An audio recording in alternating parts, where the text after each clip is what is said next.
Hello there, everyone. Welcome to Cryptic Corpse. I am your storyteller, and I'm here to guide you tonight. I know many of you use these videos to drift off to sleep, so before we begin, take a moment to like this video and subscribe to our channel. I'm always curious, where are you watching from, and what time is it in your part of the world? Now find your cozy spot and relax. My name is Catherine Winters, but everyone calls me Kate. I used to teach folklore at a university until everything fell apart. Now here I am, driving down a lonely road in northern Maine, trying to put my life back together. The trees grow thicker as I drive deeper into the forest.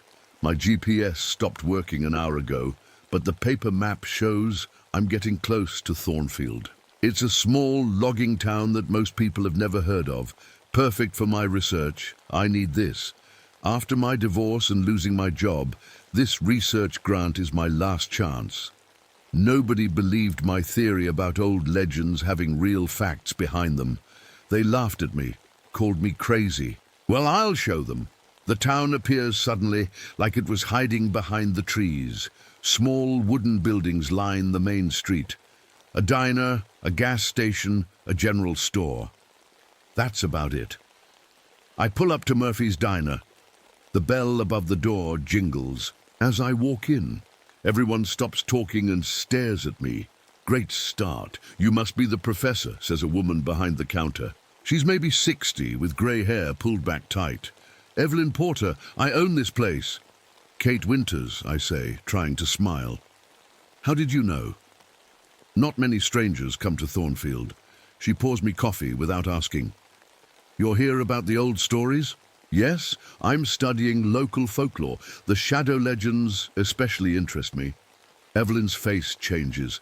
The friendly look disappears. Some things are better left alone, Professor. Stay where it's light. Before I can ask what she means, a man in a Forest Service uniform walks in. You Dr. Winters? He asks. I'm Douglas Reed. I've got your cabin key. The cabin turns out to be an old fire watch tower, way up in the hills. Douglas drives ahead of me in his truck. The road gets rougher, the trees closer. By the time we reach the tower, I can barely see the sky. You sure about this? Douglas asks as he unlocks the door.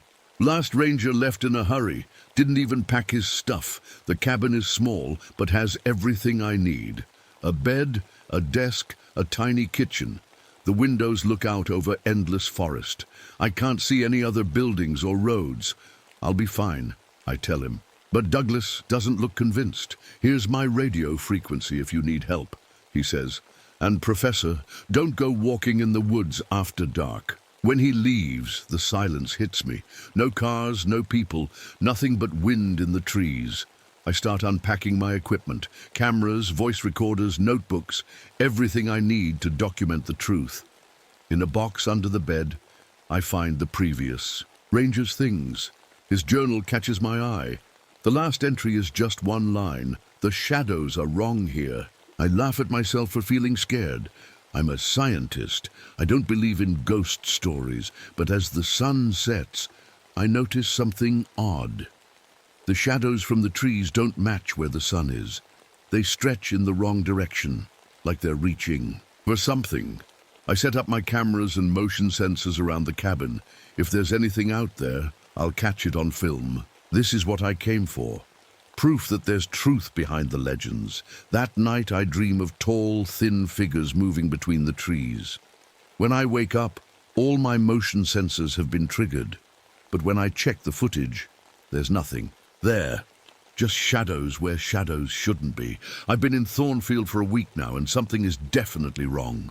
The locals barely talk to me, except for Margaret at the library. She's an older lady with kind eyes, but even she gets nervous when I mention my research. Today, I'm interviewing Vernon Lewis, a hunter who's lived here his whole life. We meet at the diner, and he keeps looking over his shoulder like someone's watching. You want to know about the long man? He whispers, leaning closer. All right, but not here. Too many ears. We drive to the edge of the forest in his truck. He shows. Me a spot where the trees grow weird, all bent away from something, like they're trying to escape. Animals won't come here, Vernon says. Not even deer. They know better. I take pictures and notes. The ground feels different here, colder somehow. Vernon tells me about hunters who disappeared, always during the new moon, always alone. My grandfather saw it once, he says. Said it was tall as 3 men, thin as a shadow. Moved without making a sound. Back at my cabin, I developed the photos from today. That's when I see it. In every picture, there's a tall, dark shape in the background. It wasn't there when I took the pictures, I'm sure of it. My equipment keeps acting strange. Batteries die overnight. My recordings have this low humming sound I can't explain. And sometimes, just sometimes, I catch my shadow moving a split second after I do. Margaret calls me to the library. She's found old newspapers from the 1800s. Every few years, someone goes missing. The pattern is always the same. New moon, person alone in the woods. There's something else, she says, pulling out a lockbox. These are the restricted records. I shouldn't show you, but you need to know what you're dealing with. Inside are photos from the 1940s. Search parties, empty campsites, and in one photo, something that makes my blood run cold. A shadow on the ground, but no person casting it. That night, all my motion sensors go off at once. I grab my flashlight and run outside. Nothing. But when I check the recordings later, I hear footsteps. Heavy, slow footsteps circling my cabin. I call Douglas on the radio.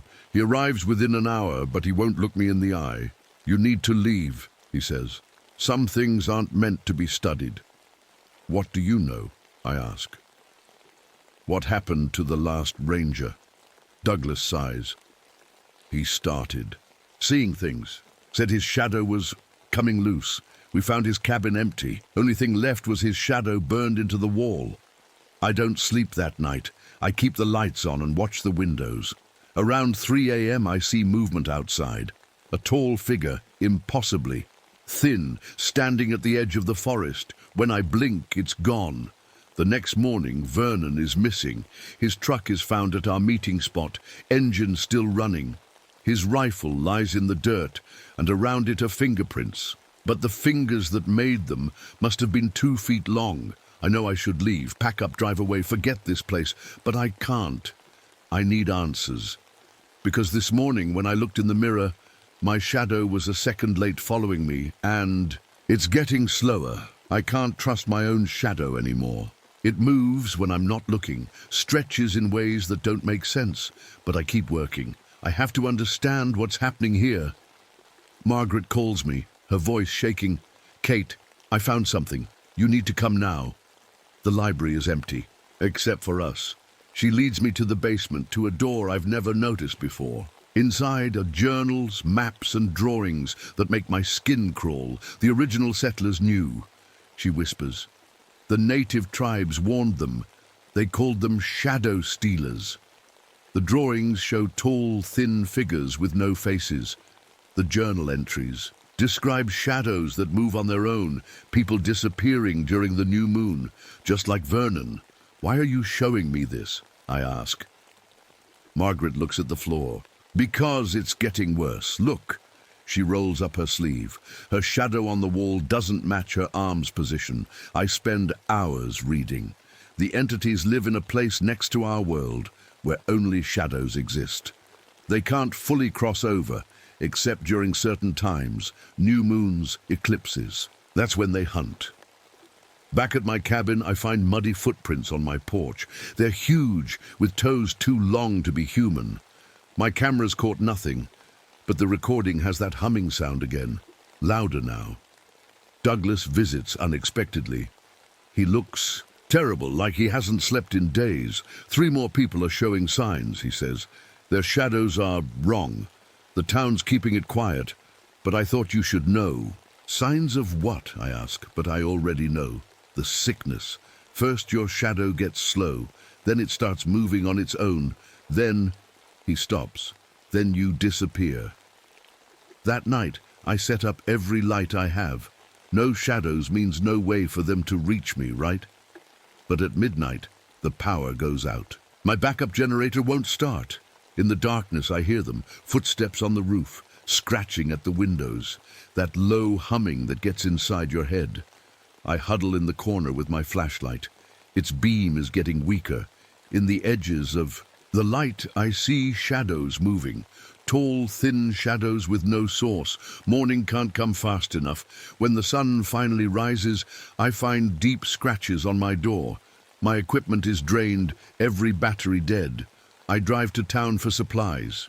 People avoid me now, crossing the street when they see me coming. Only Evelyn at the diner will serve me. You should have listened, she says. Should have stayed where it's light. What's really going on here? I demand. What are you all hiding? She leans close. We protect our own. Always have. If the long man wants outsiders, we give him outsiders. Better them than us. I feel sick. Vernon wasn't an outsider. Vernon asked too many questions. Like you, I leave without eating. At the general store, I buy every battery and light bulb they have. The clerk won't meet my eyes. Back at the cabin, I make a discovery that changes everything. In the previous ranger's journal, hidden between pages, is a map. It shows cave systems under the forest, marked with symbols I've seen in the native drawings. There's a note, the ritual works, fire and mirrors.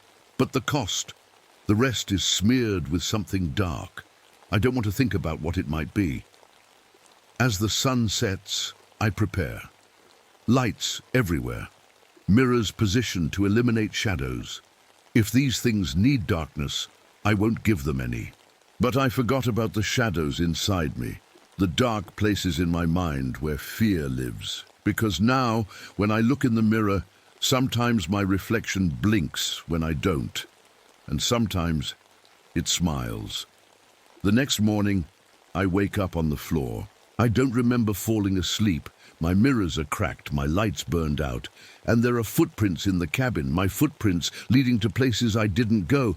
I have to find those caves. The map leads me deep into the forest. The trees here are ancient, twisted. No birds sing, no squirrels run across branches. Even the wind seems afraid to blow. The cave entrance is hidden behind thick vines. Inside, my flashlight shows paintings on the walls.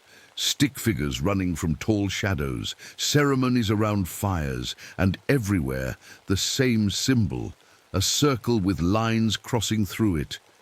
Deeper in the cave I find bones, human bones, arranged in patterns. In the center is a flat stone, stained dark, an altar. That's when I hear breathing behind me. I spin around. Vernon is standing there, but he's wrong. His skin is grey, his eyes completely black. His shadow stretches and moves like smoke. "Kate," he says, but his voice sounds like many voices. "You should have left." "Vernon, what happened to you?" "I'm between now. Not fully here, not fully there. They're coming, Kate. The eclipse is tomorrow." I remember Margaret mentioning an eclipse. What happens during the eclipse? The doors open. They can pull us through. The whole town knows. They've been feeding them strangers for generations. My light flickers. Vernon's shadow grows larger, darker. "The ritual," I say. "Fire and mirrors. It can stop them." Vernon laughs, but it's not his laugh. It can. But someone has to stay behind. Someone has to become the new guardian. He disappears like smoke in wind. I run back to my cabin, my mind racing. The town has been sacrificing people to these things, and now they want to sacrifice me. Douglas is waiting at my cabin. He has a gun. "I'm sorry," he says, "but it's you or us. The eclipse is tomorrow. They're hungry." I dive inside and lock the door. Douglas shoots the lock, but I've already grabbed the ranger's journal and my emergency bag. I escape through the back window. In town, I see the truth. People are preparing, drawing symbols on their doors, setting up mirrors facing the forest. They all know. They've always known. I burst into the library. Margaret is there with others, including Evelyn. "You can't do this," I shout. "You can't keep feeding people to those things." Margaret looks sad. "We do what we must to survive. The long men have been here longer than us. We made a deal. I found the ritual, I say. We can stop them. Someone has to take the ranger's place, Evelyn says. Guard the boundary. Live between worlds. Is that better than death? Through the window, I see the sun starting to dim. The eclipse is beginning early. Shadows are growing longer, moving wrong. They're coming, someone whispers. The lights flicker. Outside, impossibly tall figures emerge from the forest. Their shadows stretch across the town like fingers. People scream, some run, but the shadows catch them, pull them down. I watch in horror as a man's shadow peels away from his body. He falls, empty, lifeless. The ritual, Margaret grabs me. You know it, you have to try.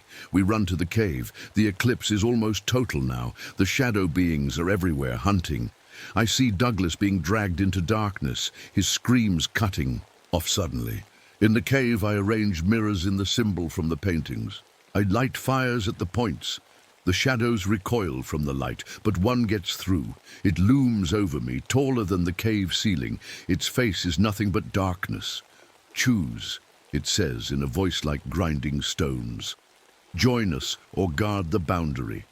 Think of Vernon, trapped between worlds. Of all the people this town has sacrificed, of my ruined career, my failed marriage, my empty life, I make my choice. The ritual completes. Light explodes from the mirrors. The shadow beings shriek and retreat. The eclipse passes, but I'm changed. Half of me exists in shadow now. I can see both worlds guard the boundary. The town is safe. For now, I'm the new ranger, the guardian. Neither fully human nor shadow, and I'll be here when the next eclipse comes, because the long men are always hungry, and someone has to keep them fed. 6 months have passed since the eclipse. I live in the shadows now, watching both worlds. The town treats me differently, with respect, but also fear. They know what I am, what I've become. Margaret visits sometimes, leaving food at the edge of the forest. We don't talk much. What is there to say? Thank you, she whispers to the trees, knowing I can hear her, for saving us. But I didn't save everyone. Douglas is gone. Vernon wanders between worlds like me, neither here nor there, and more strangers keep coming to Thornfield, drawn by the mysteries. I try to warn them, leave notes in their cabins, make their shadows dance strangely. Most run away, the smart ones anyway, but some stay, like Dr. Jennifer Mills, who came last month. She reminds me of myself, so sure that science can explain everything. I watch her set up cameras just like I did, take measurements, interview locals. She's getting too close to the truth. Tonight is the new moon. The shadow beings are restless, hungry. I feel them pulling at the edges of reality, trying to break through. As guardian, I'm supposed to let them feed. That's the deal. But I'm still partly human. I still remember what it feels like to be afraid. I appear in Jennifer's cabin, half shadow, half flesh. She screams and drops her coffee. You need to leave, I tell her. Now, tonight. Kate? She recognizes me from the photos in my old research. But you disappeared. I'm trying to save you. They're coming. The town will give you to them. She starts packing, but it's too late. I hear the townsfolk gathering outside. They've brought torches and mirrors, the old ways of controlling shadows. We need her, Kate, Evelyn calls out. You know the rules. One stranger every new moon. I step outside, my shadow form towering over them. Not tonight. They try to use their mirrors against me, but I'm stronger now. I shatter them with a thought. The torches gutter and die. There's another way, I say. We can end this curse. Margaret steps forward. How? I've been studying the old texts, learning the truth. The shadow beings aren't evil. They're trapped, just like us. The original deal was made in fear, not understanding. We break the boundary completely, I explain. Let them go home. But it means giving up the protection, facing whatever comes. Naturally, the town argues. Some want to keep things as they are. Others are tired of the killing. In the end, Jennifer makes the choice for them. I'll help with the ritual, she says, but no more sacrifices. Ever. We work through the night. Jennifer's scientific equipment combined with the old magics. Mirrors arranged in new patterns. Fires burning with chemicals that create strange colors.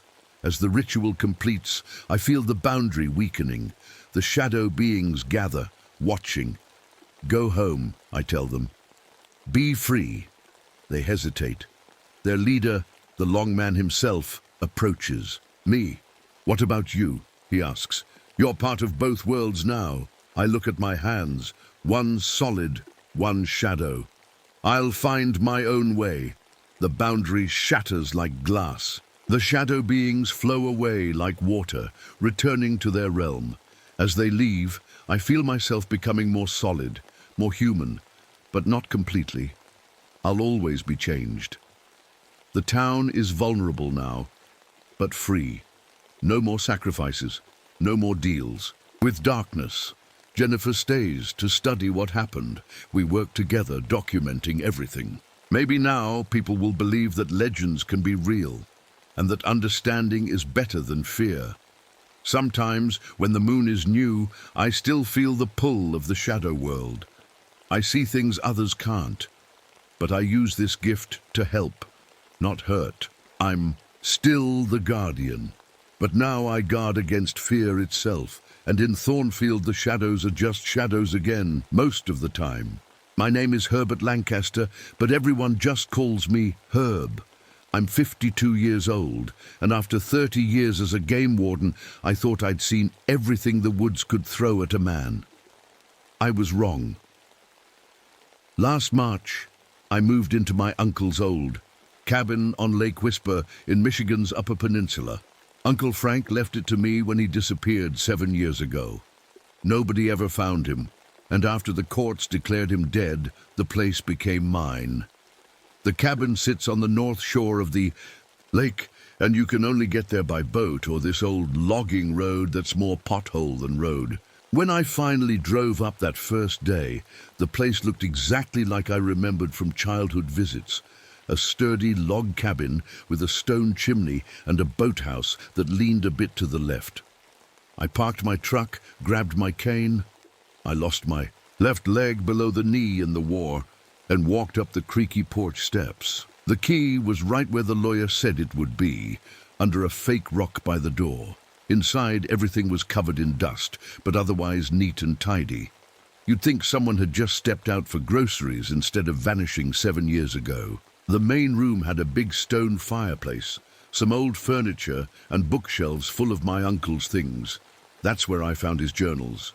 They were lined up on the top shelf, 23 of them, each labeled with a year. I pulled down the last one, 2017, and opened it. Uncle Frank had beautiful handwriting, all loops and careful strokes. But as I read, I noticed the writing got messier toward the end. The early entries were normal stuff. Fishing reports, weather notes, wildlife sightings, the kind of thing any outdoorsman might write. But around July, things started to change. July 15th, water temperature wrong again. 68 degrees at surface, 72 degrees at 10 feet. That's not possible. July 22nd, found dead fish on shore. Scales don't match any species I know. Keeping samples. August 3rd, lake was glass smooth today, but ripples appeared from center moving outward. No wind, no boats. The entries got stranger after that. By September, Uncle Frank was writing about something being in the water. He talked about seeing shapes, hearing voices when no one was around, finding footprints that led to the water but never came back. The last entry was dated October 19th, 2017. It's not in the water. It is the water. God help me, it wears the lake. Like we wear clothes. I've seen it walking along the shore using my face. If you're reading this, don't stay. Don't. That's where it ended. No more entries. No goodbye. Just a line of ink trailing off the page. I closed the journal and looked out the window at Lake Whisper.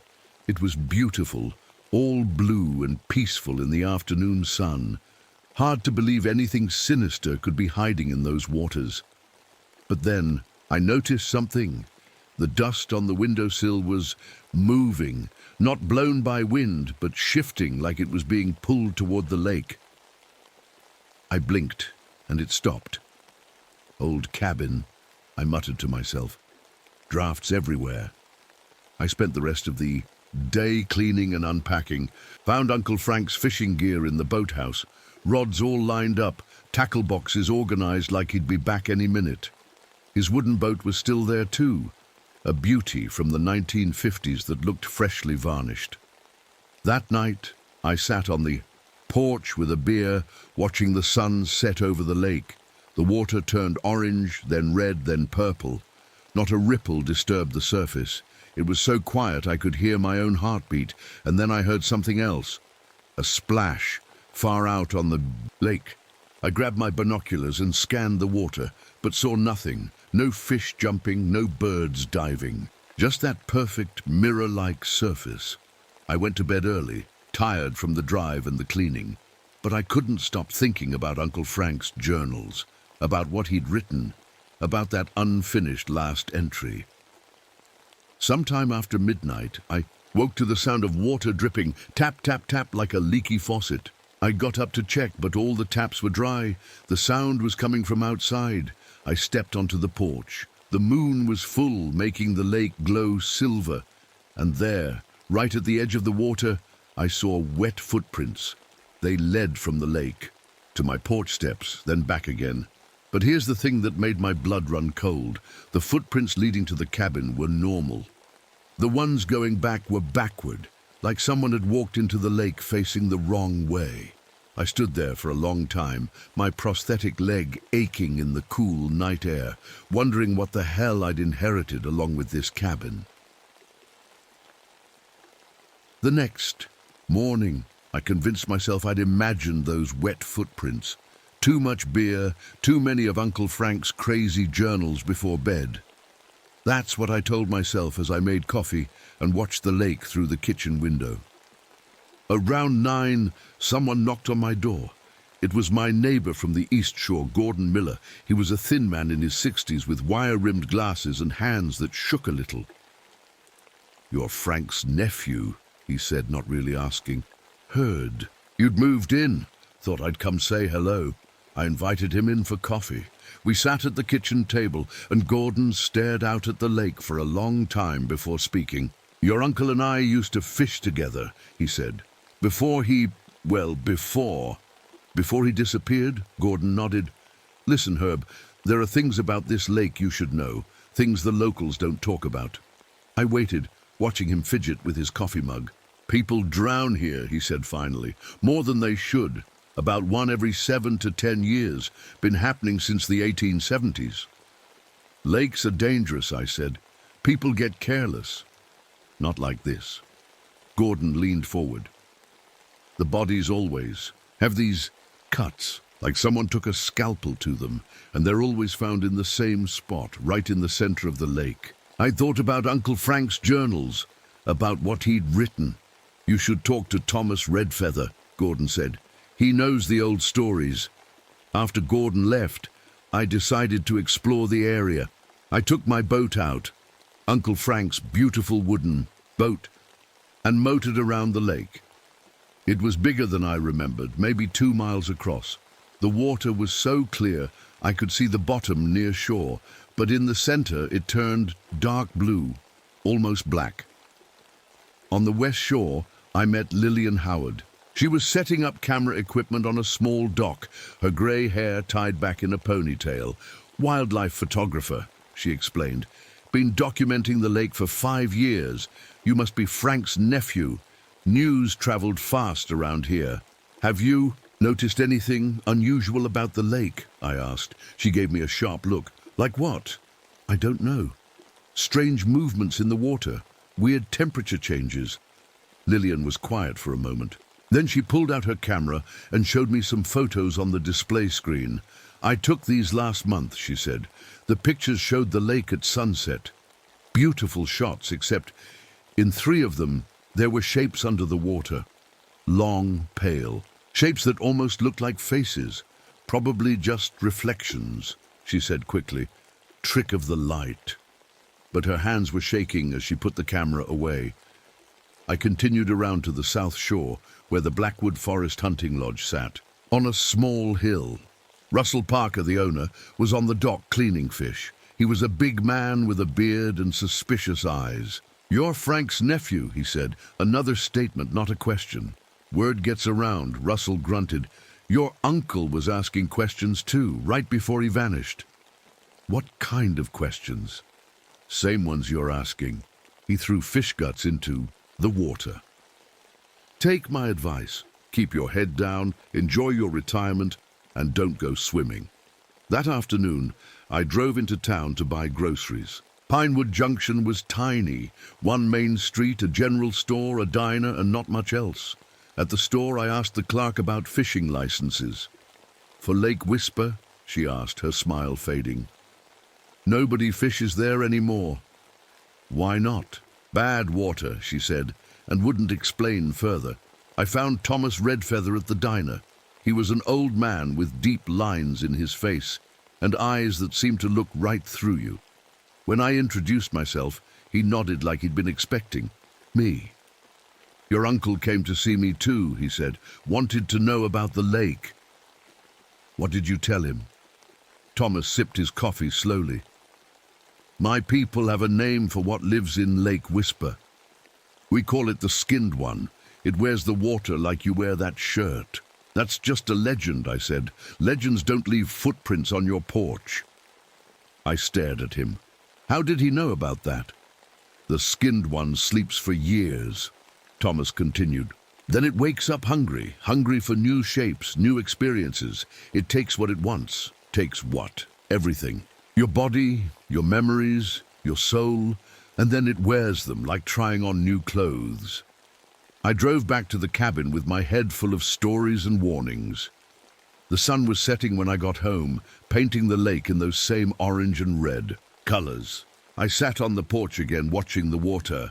That's when I saw it. The lake was perfectly still, not a breath of wind. But suddenly ripples appeared in the center. They moved outward in perfect circles, like someone had dropped a stone. Except there was no stone, no splash, nothing to cause those ripples. They kept coming, ring after ring, until they reached the shore below my cabin. And then, just for a moment, the water rose up. It formed a shape, like a person standing there, made entirely of water. It had no features, no face, but somehow I knew it was looking at me. Then it collapsed back into the lake, and everything was still again. I sat there until full dark, my coffee growing cold in my hands, wondering what I'd really inherited from Uncle Frank, and whether I should have listened to everyone's warnings. I couldn't stop thinking about what I'd seen. That water person, standing on the shore. So I did what I always do when something doesn't make sense. I investigated. The next few days, I studied the lake like it was a crime scene. I took water samples in clean jars, measured the temperature at different spots, even borrowed Lillian's underwater camera to take pictures of the lake bottom. Nothing seemed unusual. Just a regular lake with regular fish and regular plants. But sometimes, when I wasn't looking directly at it, I'd catch movement from the corner of my eye, turn my head, and there'd be nothing there. Then Mark Williams drowned. He was a local teenager who'd snuck out to fish at night. His parents called the sheriff when he didn't come home. They found his body the next afternoon, floating in the exact center of the lake. I was there when they pulled him out. I'd seen drowning victims before, part of the job as a game warden, but this was different. Mark's body had thin cuts all over it, like someone had drawn on him with a razor blade. The cuts formed patterns, almost like writing, but in no language I'd ever seen. The sheriff ruled it an accident. Must have gotten tangled in something underwater, he said, but I knew better. That night, I spread Uncle Frank's journals across the kitchen table. I found more entries about the cuts. He'd seen them on dead fish, dead birds, even a deer that had drowned. Always the same strange patterns. I decided to do some real research. The next day, I drove to the county library and dug through their newspaper archives. Sure enough, there were drowning reports going back to the 1800s. every 7 to 10 years, just like Gordon had said. Always the same details. Body found in the center of the lake, strange cuts, no explanation.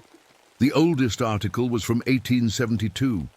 A fur trapper had drowned, and his partner swore he saw the man walking on the shore the next day.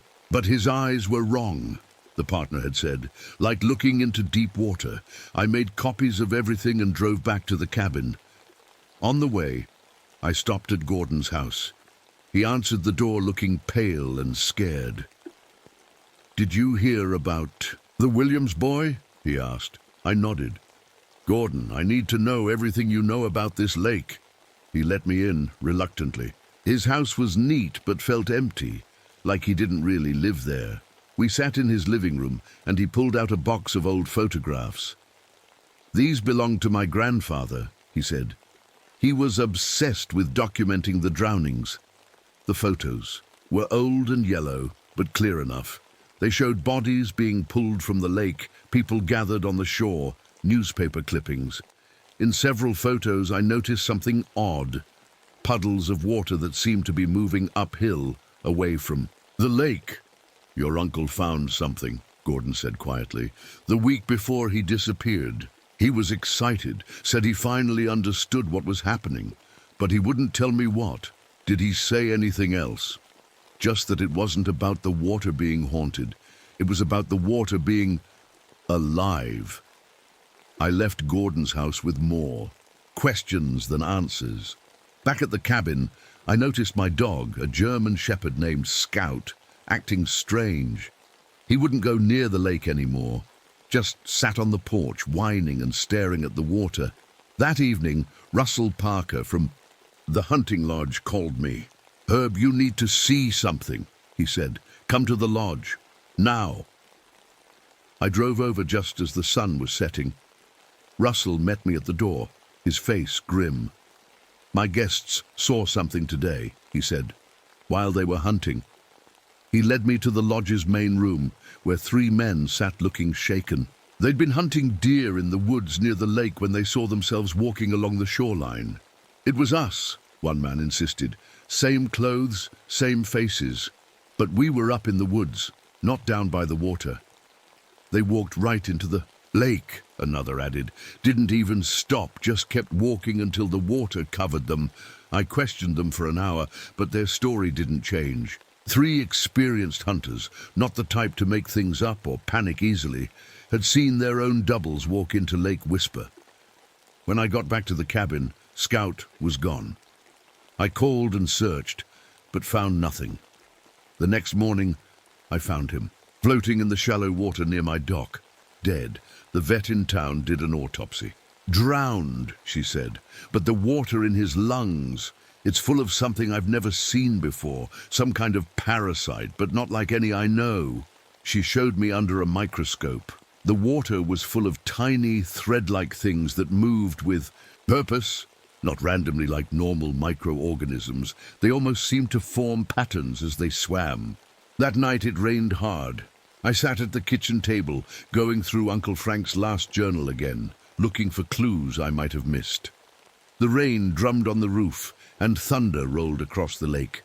Then I heard it, a different sound, like water moving, but not the rain. I looked up and froze.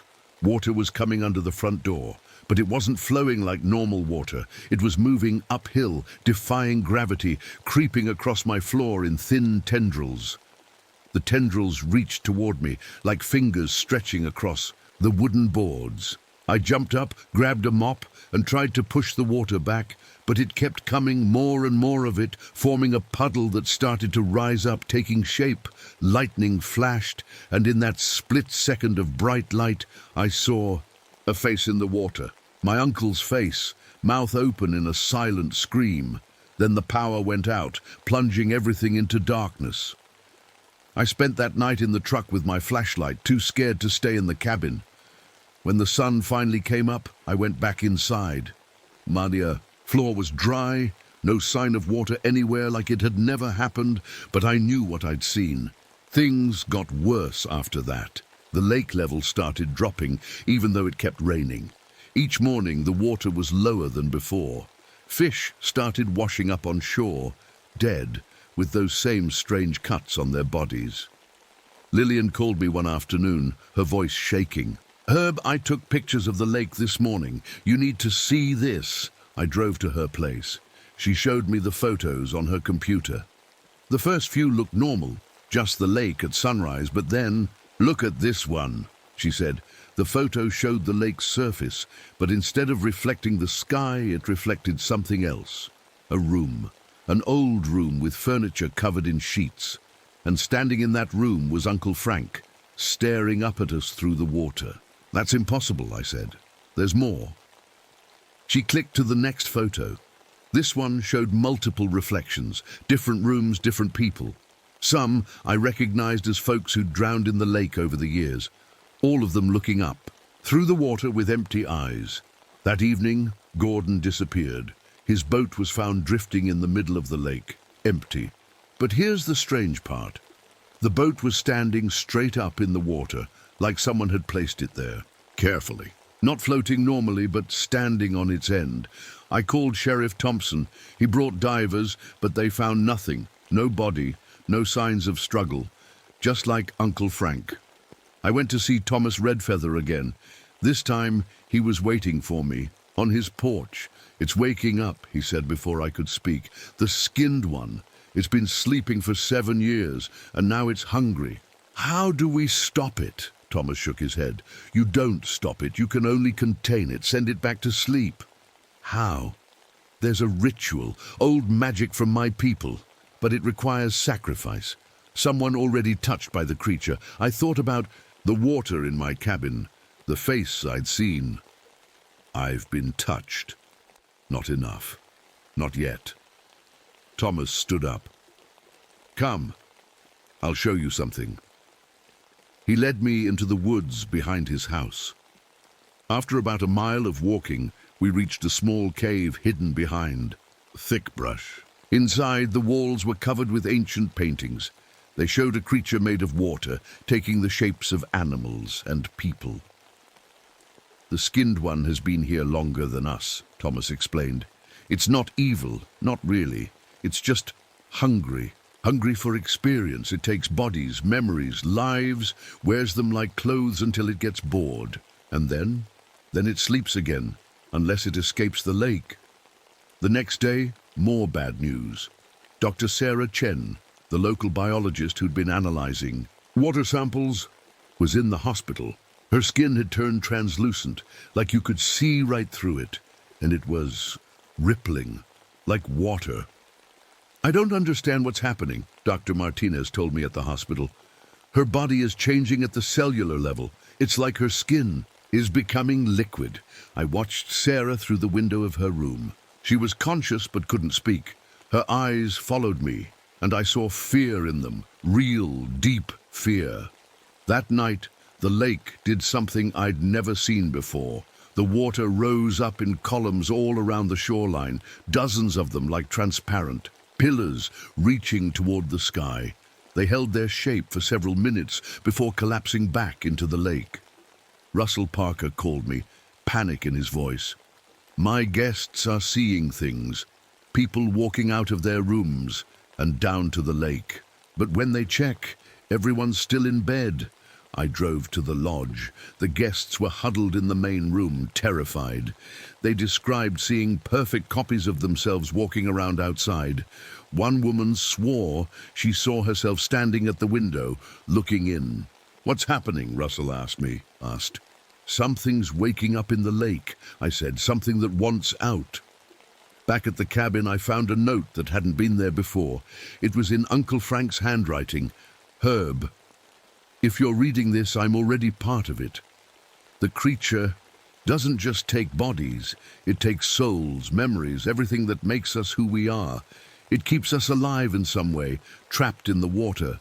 I'm still here, Herb. We're all still here. And it's getting stronger. Find Thomas. Do the ritual. Don't let it reach the creek. If it gets to flowing water, it can go anywhere. Frank." I sat on the porch, watching the lake under the moonlight.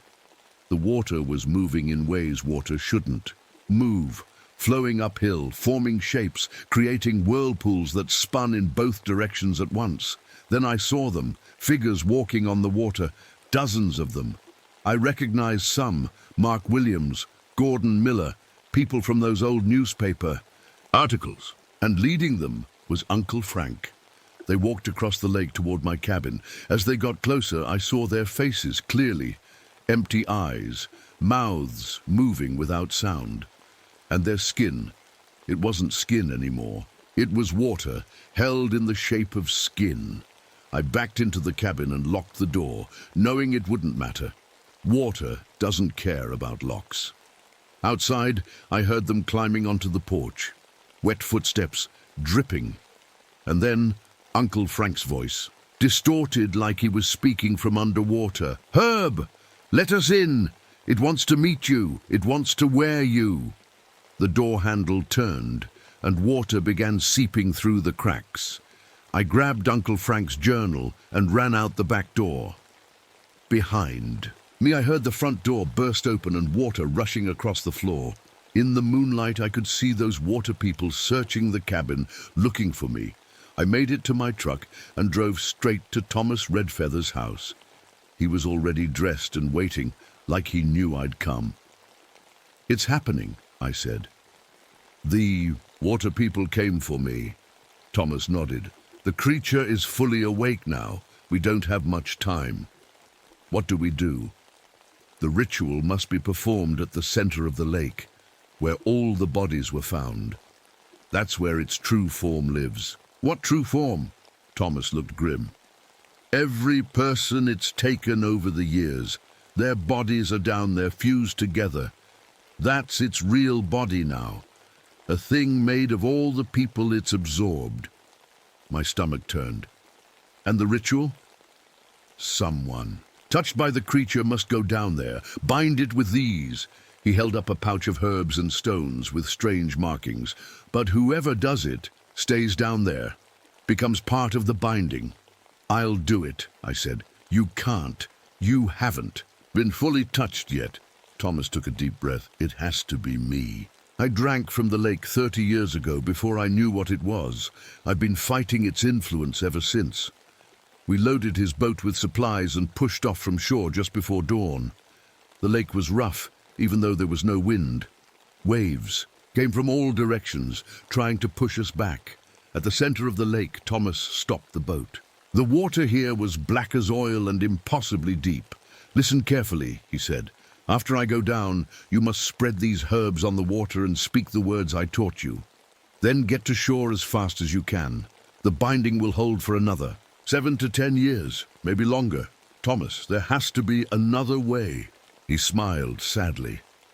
"This is why I stayed here all these years. I knew this day would come." He tied the pouch around his neck and stood at the edge of the boat. "Tell my grandson I'm sorry. Tell him I did what had to be done. Before I could stop him, he dove into the black water. I waited, counting the seconds. At 30 seconds, bubbles started rising. At 1 minute, the water began to glow from deep below. At 2 minutes, I heard screaming, not from above the water, but from below. Many voices screaming at once. Then the water exploded upward. I saw it then, the creature's true form. A mass of bodies twisted and fused together. Dozens of faces melted into one horrifying shape. Arms and legs jutted out at impossible angles. And at the center, a mouth made of many mouths, all screaming. The thing rose 20 feet out of the water, reaching for me with dozens of hands. I saw faces I recognized in its flesh.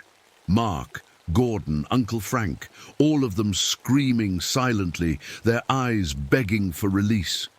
Then I saw Thomas. He had wrapped himself around the creature's core, the herbs and stones glowing with blue light. He looked at me one last time and nodded. I scattered the remaining herbs on the water and spoke the words, "By earth and sky, by blood and bone, return to sleep, return to stone." The creature thrashed and screamed. The water boiled around us. For a terrible moment, I thought it would break free. But Thomas held on, and slowly the thing began to sink. As it went down, I heard one clear voice. Thomas's voice. Go! The binding is set. I started the motor and raced for shore. Behind me, the water churned and whirled as the creature sank back to the bottom. The screaming faded, replaced by a deep groaning sound, like ice cracking. Just as I reached the dock, everything went quiet. The lake became perfectly still, like glass. Not a ripple anywhere. That was 6 months ago. I still live in Uncle Frank's cabin watching the lake. The water levels returned to normal. The strange occurrences stopped. To anyone passing by, Lake Whisper looks like any other mountain lake. Peaceful, beautiful, safe. But I know better. I've become the new watcher, like Thomas was before me. I warn people away from swimming. I document everything in journals just like Uncle Frank did, and I count the years knowing that somewhere down in the deep, dark water, that thing is sleeping. Sometimes, on very still nights, I think I can hear them down there, all the people it's taken, including Thomas, who sacrificed himself to save the rest of us. They're part of it now, part of the binding that keeps it contained. But bindings don't last forever. And water, as I've learned, has a way of finding cracks. Last week I found a wet footprint on my porch again, just one this time. And yesterday, while checking my rain gauge after a storm, I noticed something that made my blood run cold. The water in the gauge wasn't flowing down like it should. It was climbing up the sides, trying to escape. I think the binding is weakening. I think it's starting to wake up again. And this time I don't know if anyone will be able to stop it. The lake looks peaceful today, but I know what's down there. Waiting, dreaming, hungry. My name is Herbert Lancaster, and I'm the keeper of Lake Whisper now. If you're reading this, remember what I've told you. Stay away from the water. Don't let it touch you, because some things that sleep should never wake up, and some water should never be disturbed. My name is Victor Reynolds, and I used to think the worst thing that could happen to a man was failing to save someone. I was wrong. The day I drove to Whitetail Ridge logging camp, the Montana sky was the kind of clear blue that hurt your eyes. My truck rattled over the dirt road, every bump sending a jolt through my bad knee. 42 years old, and my body already felt like it was giving up on me. After what happened on Mount Grayson last year, maybe it was right to 3 hikers lost, 3 families destroyed. All because I missed the signs of an avalanche. The pills in my pocket rattled as I hit another pothole. They helped with the pain, but nothing could fix the nightmares. The logging camp appeared through the trees like a scar on the land. A dozen wooden buildings surrounded by mountains so tall they blocked out the sun by mid-afternoon. Perfect. The fewer people I had to deal with, the better. Buck Jennings, the foreman, met me at the truck. He was built like a bear, with hands like baseball mitts and a beard full of sawdust. "You must be Reynolds," he said, crushing my hand in his. "Safety coordinator, right?" I nodded. "That's me." "Well, you picked a hell of a time to start. Winter's coming early this year." He showed me around the camp. 24 loggers lived here, along with Dr. Hayes, the camp doctor, Marlene, our cook, and Timothy, the radio operator. Everyone seemed friendly enough, but there was something in their eyes. A wariness, like they knew something I didn't. My cabin was small but clean. As I unpacked, I noticed something strange. The windows had extra locks, heavy ones, and there were scratch marks on the outside of the doorframe, deep ones. Over the next week, I settled into the routine. Wake up at 5, check equipment, make sure the loggers were following safety protocols. They weren't. Half the chainsaws needed maintenance, and some of the men didn't even wear helmets. We pay them triple what they'd make anywhere else. Buck explained when I brought it up. They don't complain about safety. Someone's gonna get hurt, I warned. He just shrugged. Been running this camp for 15 years. We know what we're doing. One morning, while mapping the area, I found something odd. An old section of the camp, half hidden by trees. Burned cabins, charred black. When I asked Buck about it, he waved it off. Fire from years back. No big deal. But it was a big deal. I could tell by the way his eyes shifted when he said it. The weather turned fast. One day it was fall, the next snow was falling heavy and thick. The supply truck made its final run before winter locked us in. As the driver unloaded our food and fuel, he pulled me aside. "Hey, you're new here, right?" he said, voice low. "Yeah." "Why?" He looked around, then leaned closer. "Don't go looking when they start to disappear." "What? Who's going to disappear?" But he just shook his head and climbed back in his truck. He turned some and visited sing look at to get the wolf double dick and the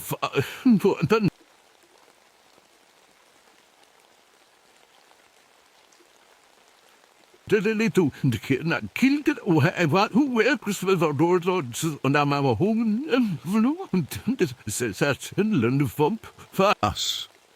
We were officially cut off. I stood at my window, watching the snow pile up, when I noticed something at the edge of the forest. Stone markers, half buried. Ancient-looking things with strange carvings. I couldn't make them out from this distance, but something about them made my skin crawl. The camp felt different now, smaller, like the forest was pressing in on us from all sides, and somewhere in the back of my mind, the driver's words kept echoing. "Don't go looking when they start to disappear." I had no idea how right he was. The next morning, I bundled up and walked to the stone markers I'd seen from my window. The snow crunched under my boots, and my breath made little clouds. In the freezing air, up close, the stones were even stranger than I'd thought. They were covered in carvings of tall, thin figures with arms that stretched too long. Something about them made my stomach turn. "Shouldn't be messing with those," a voice said behind. Me, I jumped. It was Marlene, the cook, carrying a basket of supplies from the storage shed. "What are they?" I asked. She glanced at the stones and crossed herself. "Old native markers, been here longer than the camp. The local tribes used to tell stories about this place." "What kind of stories?" Marlene hesitated. "You'll think I'm crazy." "Try me." They called them timber eaters. Said they sleep in the ground for years, then wake up hungry, real hungry. She shifted the basket to her other arm. "Course, it's just old legends, but still, I don't come near these stones if I can help it." I wanted to laugh it off, but the serious look in her eyes stopped me. That afternoon, Dr. Hayes called me to his clinic. He was a thin man with glasses that kept sliding down his nose. "I need to show you something," he said, pulling out a file. "These are medical records from previous winters." I flipped through the pages. Frostbite cases, lost fingers and toes, normal stuff for a logging camp. But then I saw the notes. Patient claims something lured him into woods. Bite marks, origin unknown. Delirious keeps talking about tall figures in the trees. "What is this?" I asked. Dr. Hayes cleaned his glasses. "I've been here 3 winters. Each time we lose people. They go out to cut trees and don't come back. Sometimes we find pieces."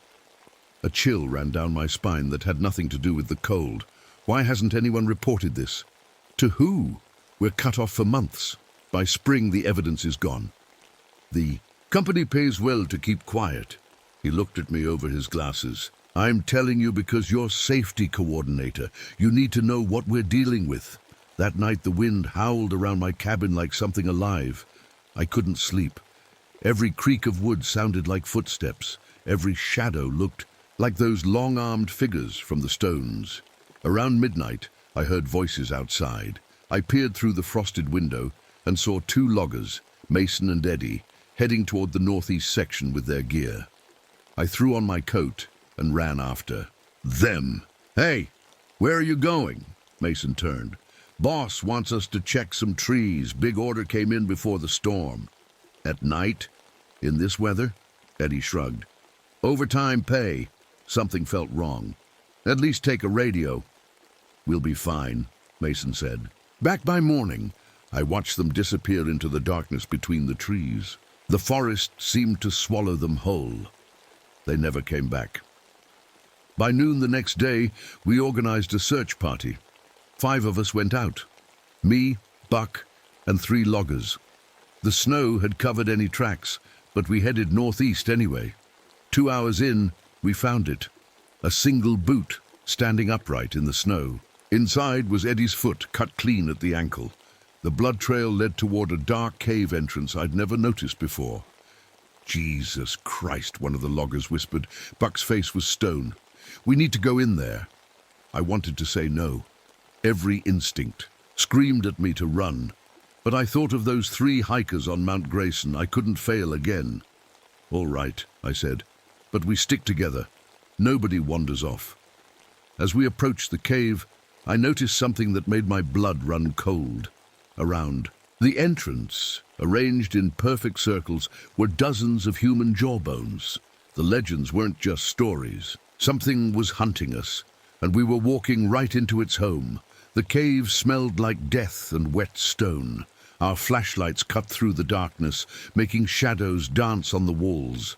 Water dripped somewhere deep inside, echoing like a heartbeat. Stay close, I whispered, though I didn't need to. The men were practically stepping on my heels. 20 feet in, we found Mason's jacket.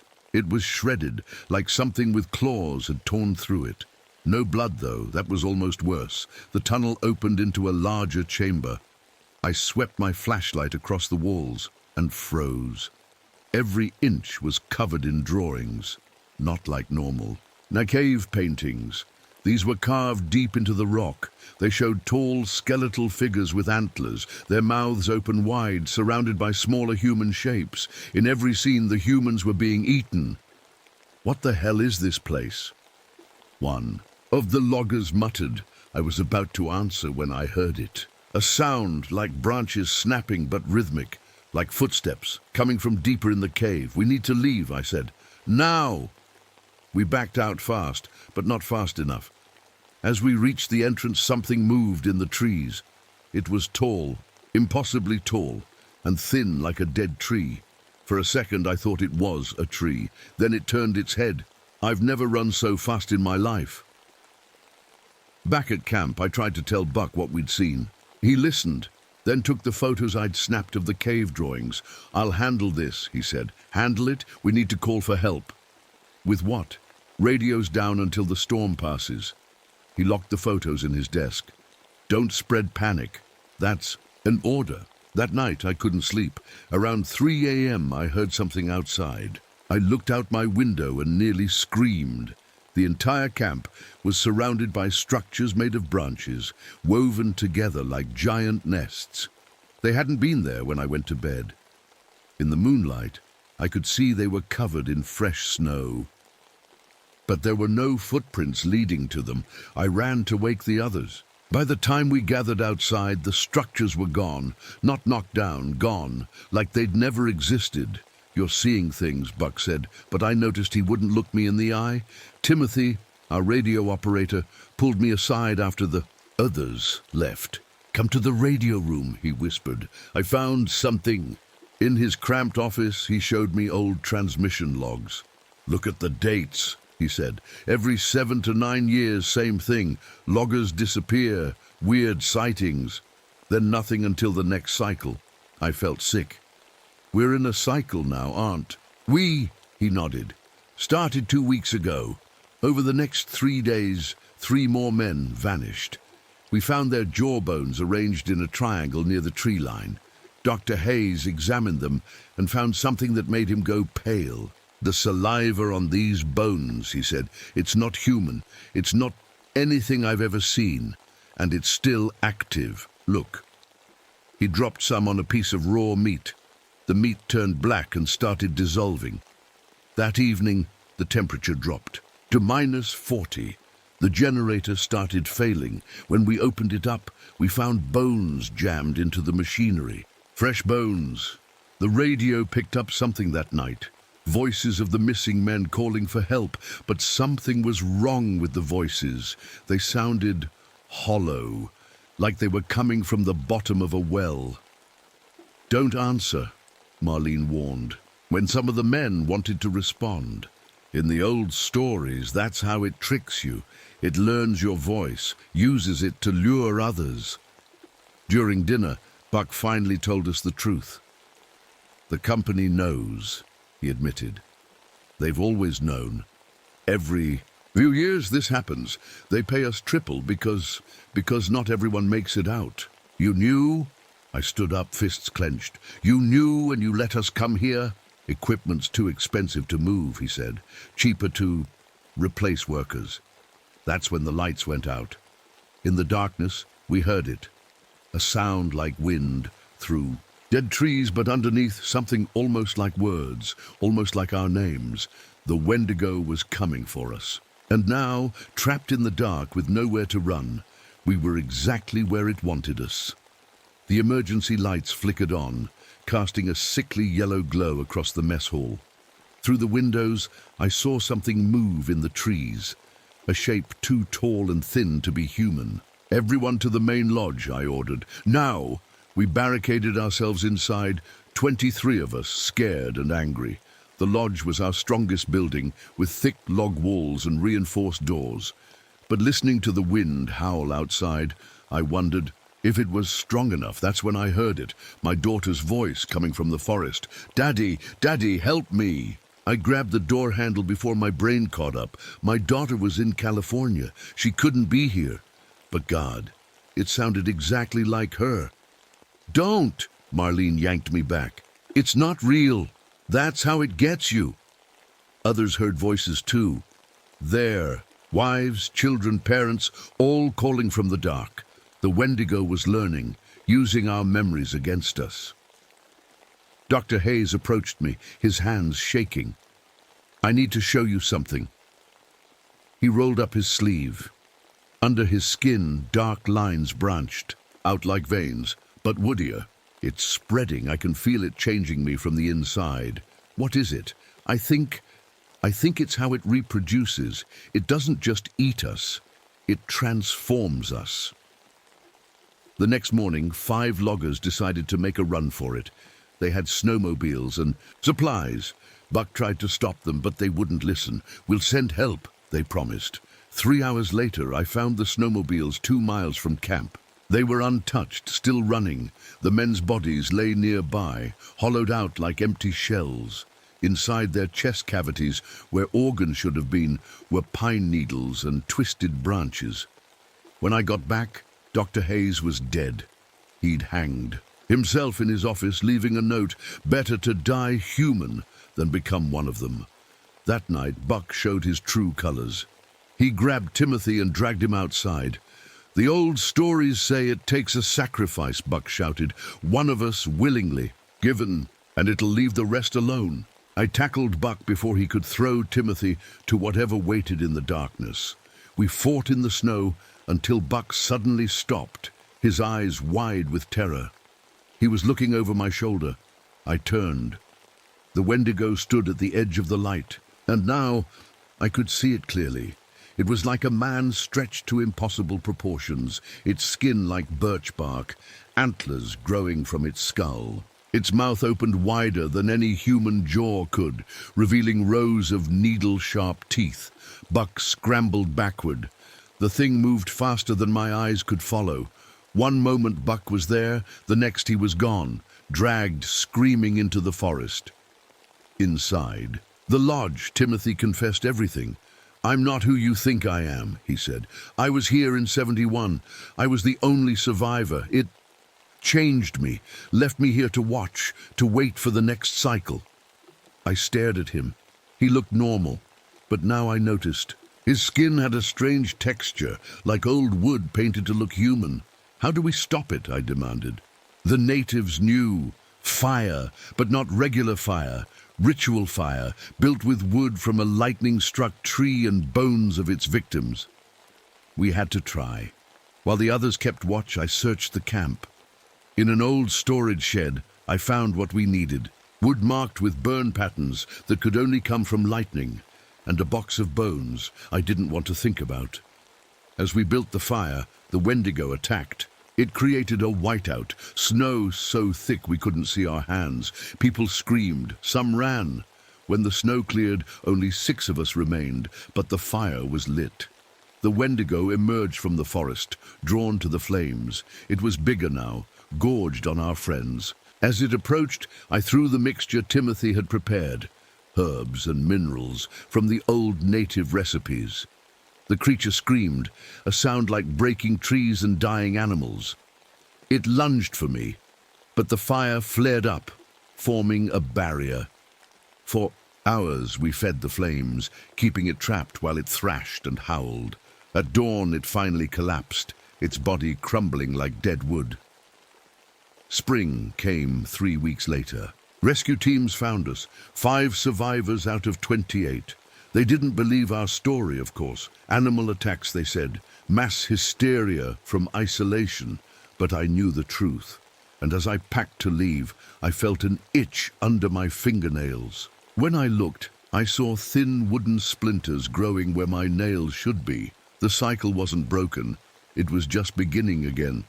Now I work at a new logging camp in Oregon. Sometimes, when the wind blows through the trees, I hear them calling. Voices I recognize, voices I consumed. And sometimes on cold winter nights I feel hungry in a way food can't satisfy. My name is Victor Reynolds, and I am becoming the very thing I tried to destroy. My name is Martin Calloway, but folks around here call me Marty. I'm sitting in my truck with my boy Elijah, staring at what's going to be our new home, a rundown cabin on 1 acre of West Virginia mountain land. Dad, you sure about this? Elijah asks, looking doubtful as he scans the overgrown property. I nod, though my stomach's doing flips. After getting fired from the mine for speaking up about safety, we've got nothing left but this cheap piece of land and each other. Ever since his mama died of cancer 3 years back, it's just been us two. The property looks abandoned, like nobody's touched it in decades.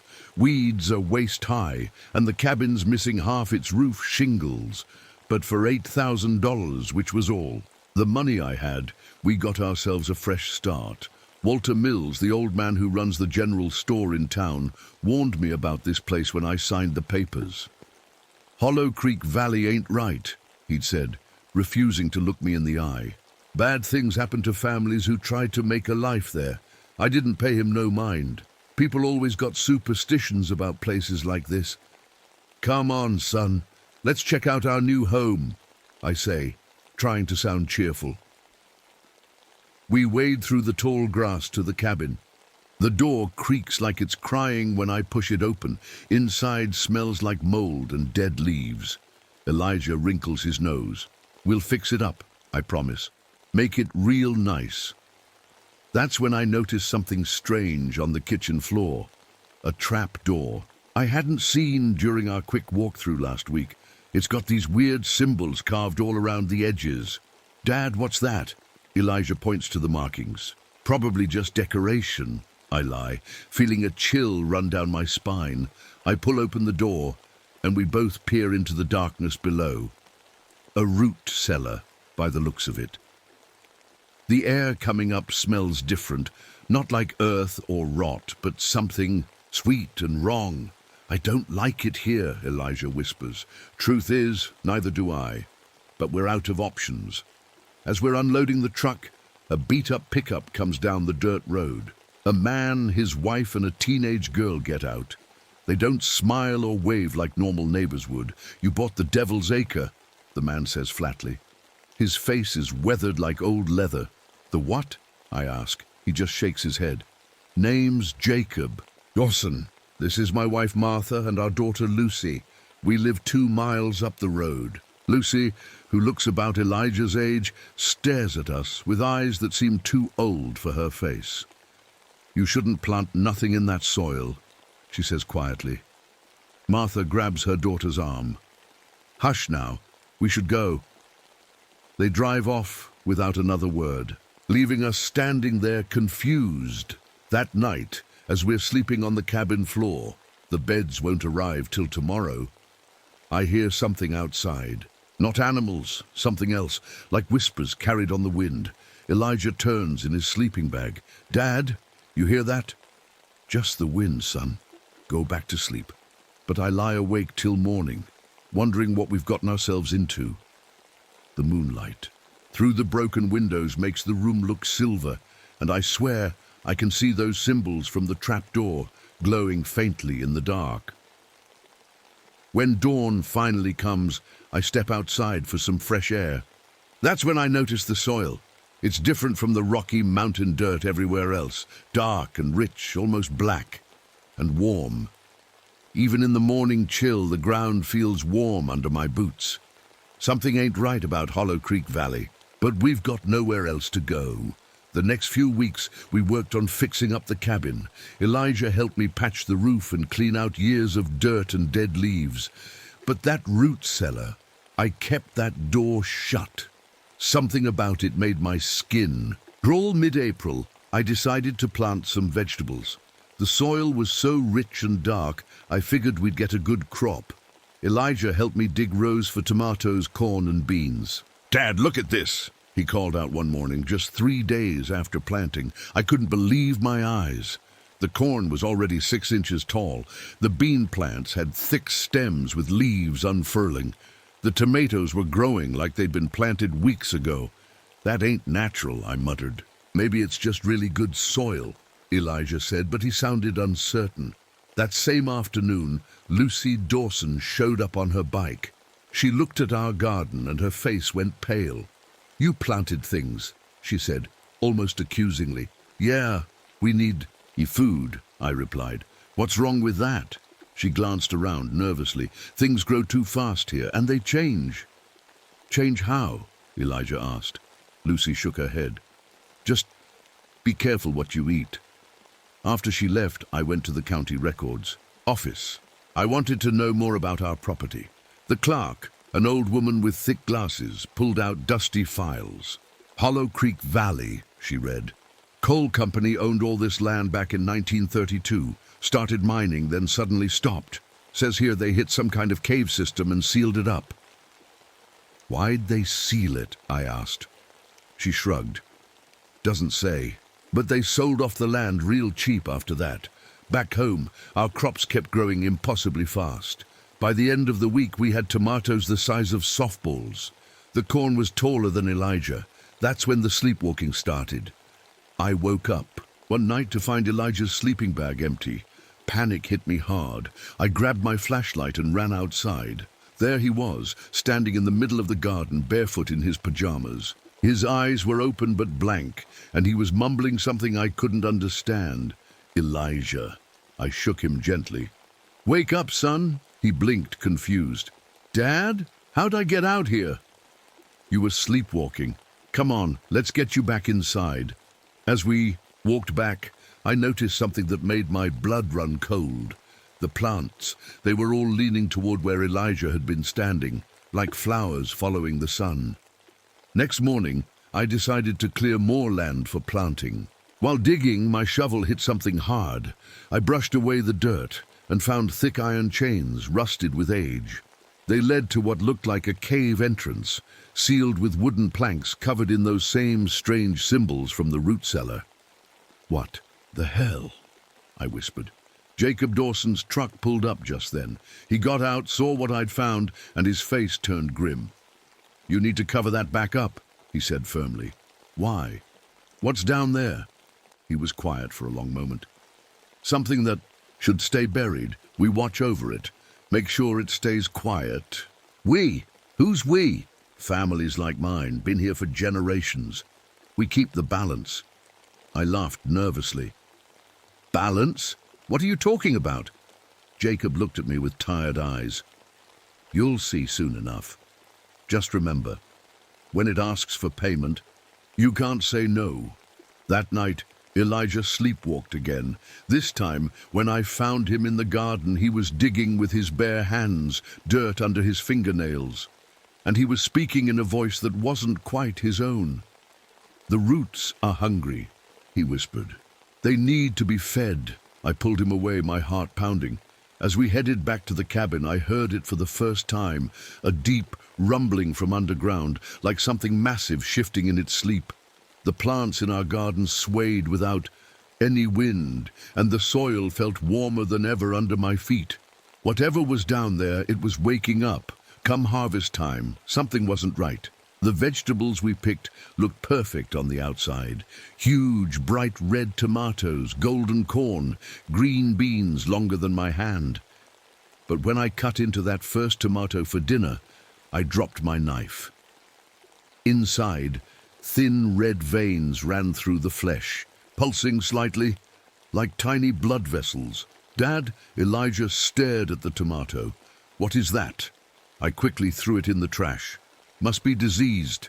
We'll check the others." They were all the same. Every single vegetable had those red veins inside. I tried feeding some to a stray dog that wandered onto our property. The poor thing took one bite, whimpered, and ran off. Next morning, I found it dead by the fence line. That evening, Elijah's behavior got stranger. He'd sit for hours just staring at the garden, not blinking. When I talked to him, it took him a few seconds to respond, like he was listening to something else. "The soil needs more," he said one night at dinner. "It's hungry." "What's hungry, son?" He looked at me with eyes that seemed darker than usual. "The thing underneath." I decided to visit Professor Williams at the community college. He taught local history and collected old mining records. When I told him about Hollow Creek Valley, his face went serious. "I've heard stories," he said, pulling out old newspapers. "Look at this." The headlines made my skin crawl. "Mining operation halted after cave discovery, and 3 miners missing in Hollow Creek." "They found something down there," Professor Williams explained. "The old-timers called it the Root Walker, said it was here long before people came to these mountains. That night, during a thunderstorm, I saw something that still haunts me.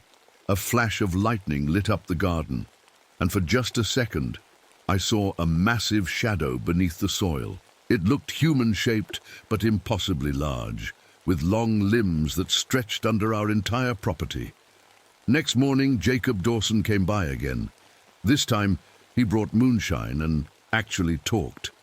"Every generation, it chooses a family," he said, taking a long drink.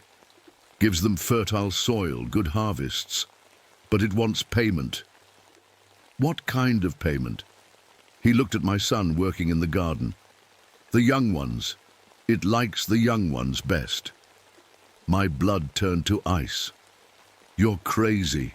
Check the records. Every family that's lived here lost a child. Mining company knew about it. They were trying to study it, control it. Didn't work." I grabbed Elijah that afternoon. "We're leaving. Pack your things." But when we tried to drive away, Elijah started screaming in pain. His skin turned gray and he couldn't breathe. The moment I turned back toward our property, he was fine again. "It won't let us leave," he said weakly. "Not until it gets what it wants." That's when Lucy showed up at our door, crying. "I'm pregnant," she told us. "It's Elijah's." I stared at my son. When did this happen? But I already knew. Those nights he was sleepwalking, he must have met her in the woods. The Root Walker was already planning ahead, making sure there'd be another generation to tend its soil. Winter was coming. Jacob told me that during the winter solstice, when plants go dormant, the Root Walker gets weaker. It was our only chance. I spent weeks preparing, reading everything I could find about the entity, gathering supplies, planning. Then one night the ground started shaking, the boarded-up cave entrance burst open, and thick roots, each as wide. As my arm pushed through the soil, they moved like snakes searching. "Dad," Elijah said calmly, "it's time. It wants its payment." I looked at my son, my only child, all I had left of his mother, and knew I had to make a choice. Let the Root Walker take him, or find a way to fight something ancient and hungry that lived in the dark beneath our feet. The roots were getting closer, and somewhere deep underground, something was laughing. The next few days were hell. Elijah wasn't himself anymore. He'd sit in the garden for hours, letting dirt run through his fingers, whispering to something I couldn't see. His eyes had dark circles, and he barely ate regular food. only the vegetables from our cursed garden. One morning, Professor Williams showed up at our door with a stack of old papers. "I found something," he said, spreading documents on our kitchen table. The coal company wasn't mining for coal. They were looking for it, the Root Walker. The papers showed they'd been studying ancient legends, mapping cave systems across Appalachia. They believed the Root Walker controlled a network of underground tunnels connecting fertile valleys throughout the mountains. Why would they want to find it, I asked. "Power," Williams said. "Imagine controlling something that could make any land fertile, grow any crop. They thought they could harness it." That night, Elijah led me to the cave entrance. The chains were gone, dissolved by the roots that now writhed at the opening like hungry worms. "I need to go down there," he said in that strange, calm voice. "It's calling me." "No!" I grabbed his arm. "We'll find another way." But he was stronger than me now. He pulled free and walked into the darkness. I had no choice but to follow. The cave smelled like rich earth and decay. Our flashlights showed walls covered in roots that pulsed like veins. As we went deeper, I started seeing things in the walls, faces, bodies, all wrapped in roots, previous payments to the Root Walker. At the bottom, we found a massive chamber. In the center stood something that shouldn't exist, a towering figure made of twisted roots and bark, with a face like ancient wood. The Root Walker. It spoke without moving its mouth, the words appearing. In my head, "The boy is mine. He tends my garden well. Please," I begged, "take me instead." The thing laughed, a sound like branches breaking. "You are old. Your blood is thin. The boy carries new life. He will feed me for generations." That's when Jacob and Lucy burst into the chamber. Lucy's belly was visibly swollen now, impossible for just a few months of pregnancy. "Winter solstice is tonight," Jacob shouted. "We can weaken it." The Root Walker roared, and roots shot from the walls. They grabbed Jacob, lifting him off the ground. But he managed to throw me something, a can of gasoline and a lighter. "Burn the fields," he yelled before the roots pulled him into the wall. I understood. The entity's power came from the soil, from the things growing in it. I ran back through the tunnels, Elijah following in a trance. Outside, I doused our entire garden with gasoline. The vegetables seemed to scream as the liquid touched them, writhing like they were alive. "Dad, don't!" Elijah pleaded, but it wasn't really him talking anymore. I lit the match. The fire spread instantly. As our crops burned, the ground shook violently. From the cave came a howl of rage that made my ears bleed. Elijah collapsed, convulsing. I held my son as the flames consumed everything we'd grown. The soil turned from black to gray, losing its unnatural warmth. When the fire died, Elijah opened his eyes, his real eyes, clear and confused. "Dad, what happened?" Before I could answer, Lucy screamed. She was going into labor. We rushed her inside. The baby came quickly, too quickly. When it emerged, I saw why. The child had bark-like skin and tiny roots instead of fingers. It opened its mouth and spoke in a voice like wind through trees. The covenant continues. I realized then that we hadn't won. We'd only changed the game. The Root Walker would sleep through winter, weakened but not destroyed, and when spring came, it would wake hungry. Now Elijah tends a smaller garden, teaching his strange child about the soil. The Dawsons are gone, absorbed into the cave walls. We're the new caretakers, bound to this land and the thing beneath it. Sometimes, on quiet nights, I hear other valleys calling through the root network, other families tending other gardens, feeding other hungers. We're not alone. We never were. The Root Walker has been here since before the mountains had names, and it will be here long after we're gone. All we can do is feed it, tend it, and pray it stays sleeping in the dark, because if it ever fully wakes, if all its scattered pieces ever join together, God help us all. That's my story. Believe it or don't. But if you ever find land that's too cheap, Soil that's too rich and neighbors who won't meet your eyes, run. Run far and fast and don't look back. Some hungers can never be satisfied. My name is Robert Mitchell, but everyone calls me Rob. I'm 34 years old, and I used to be an air traffic controller. You know, the person who tells planes where to fly so they don't crash into each other, except one day they did. I still hear the pilot's voices in my head sometimes, the screaming, the sound of metal tearing apart. 237 people died that day, and it was my fault. The doctor said it wasn't really my fault. They called it system failure and human error, but I was the human who made the error. After the accident, my ears started doing weird things. Every little sound became too loud. A door closing. Felt like a gunshot. People talking sounded like they were screaming at me. The doctors had a fancy name for it. Auditory processing sensitivity. I just called it torture. That's why I bought the house in Thunder Basin, Wyoming. It's so far from everything that you can drive for hours without seeing another person. The real estate lady thought I was crazy when I asked for the most isolated property she had. "Are you sure?" she kept asking. "There's literally nothing out there but wind and grass." That was exactly what I wanted, wind and grass, no planes, no voices, no sirens. The house itself wasn't much to look at. An old sheep ranch that had been empty for years. The wooden boards were grey and weathered, the paint peeling off in long strips. There was a barn that leaned slightly to one side, like it was tired of standing up straight. And everywhere you looked, there were these weird stone walls built in curved shapes. "What are those for?" I asked the real estate lady. "Windbreaks," she said. The previous owner was really into them, said they kept the wind from driving him. Crazy. That should have been my first warning sign. The day I moved in, the wind was howling. It made this constant whooshing sound that actually felt good to my messed up ears. It covered up all the little noises that usually bothered me.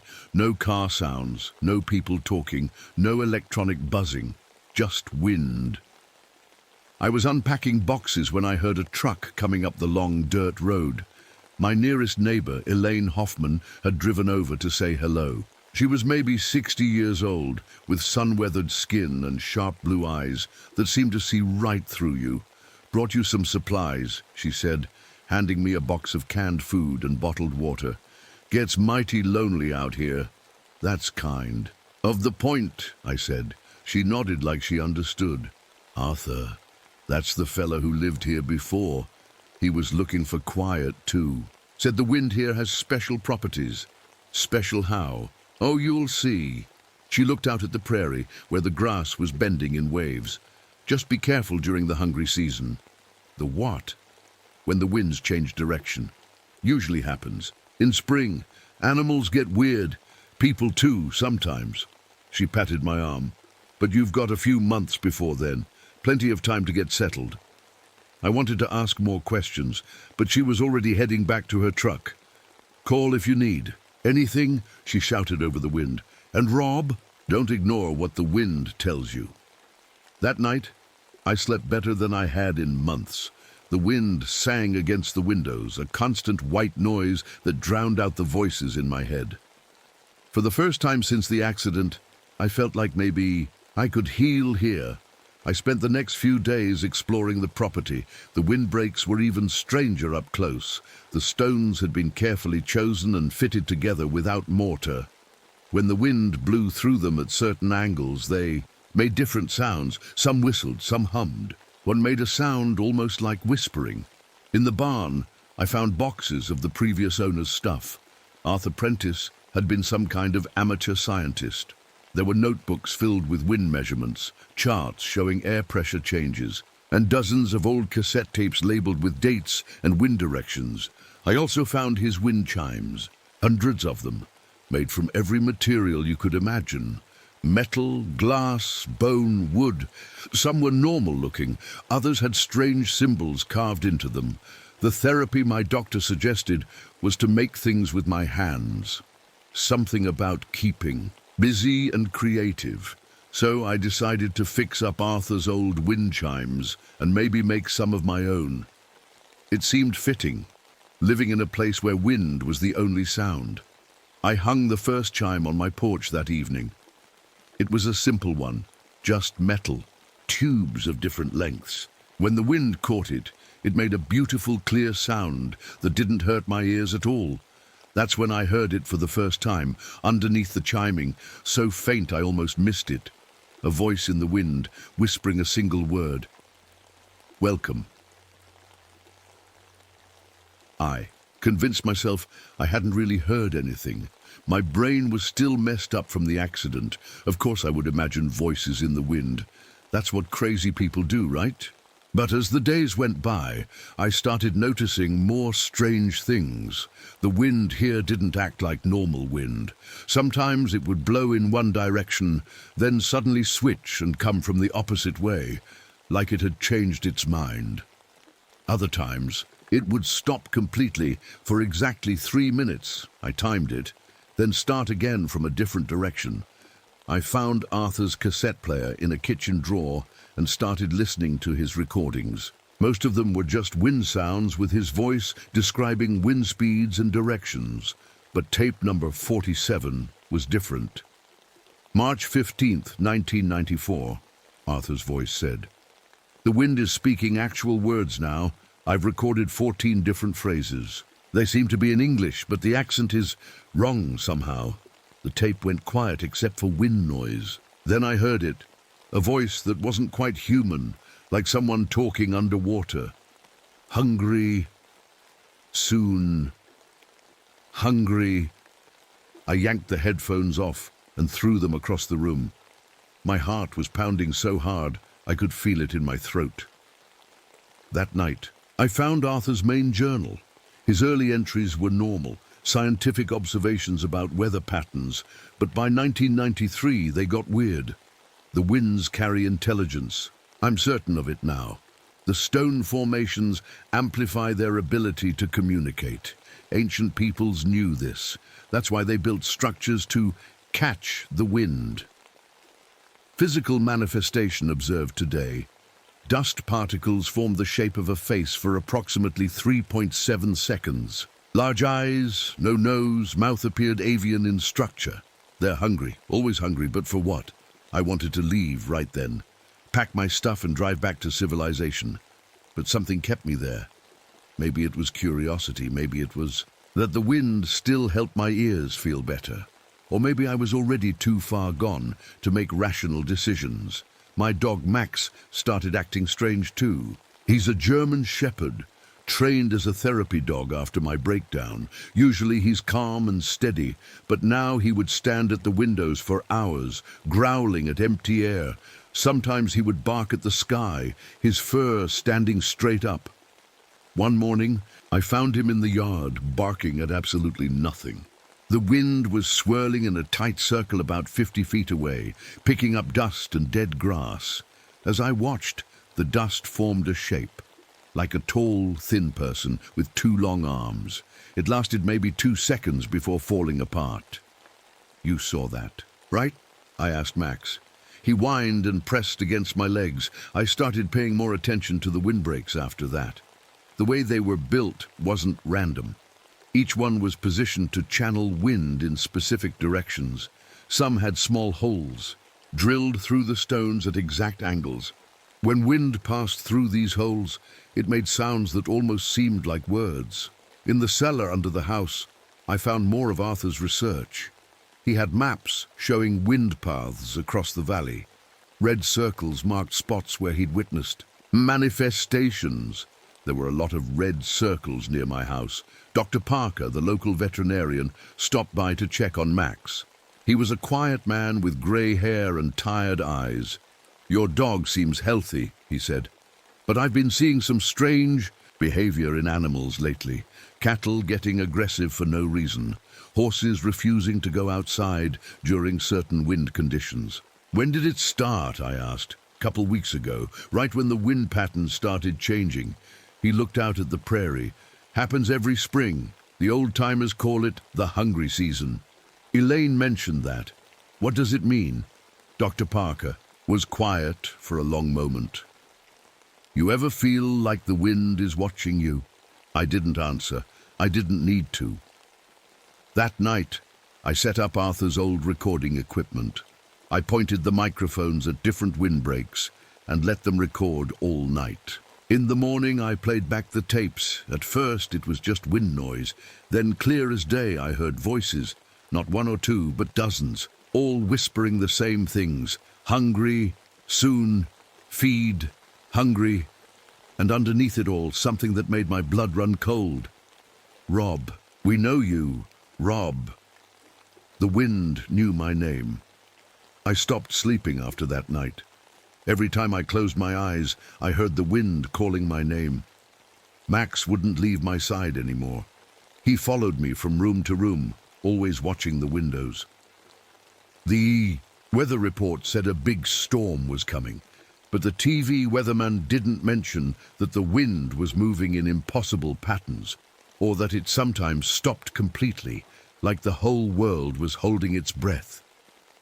I drove into town for supplies. The small grocery store was almost empty. Just me and Mrs. Patterson at the register. "Storm coming," she said, while scanning my canned soup. "You got enough food?" I nodded.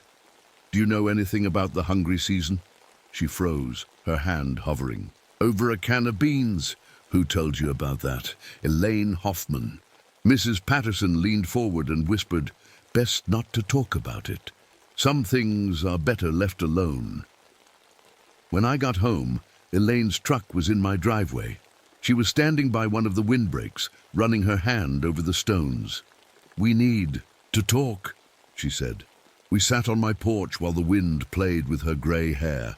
Max lay between us, his ears twitching at sounds I couldn't hear. "My family's been here for 5 generations," Elaine began. "We know things about this valley, things that sound crazy if you say them out loud. Like wind that talks," she nodded. "It's not really wind, it's them. Beings that live in the air. They've been here longer than humans. What do they want?" "Same. A thing all living creatures want. To eat." She pointed at the prairie. "Every 10 years, they get hungry enough to take physical form. That's when animals start disappearing, sometimes people too." I thought about Arthur's journal, about the voices saying hungry over and over. "What happened to Arthur?"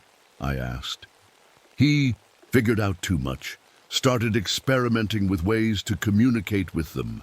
Then one spring, during a bad storm," she shrugged, "we found his boots, nothing else."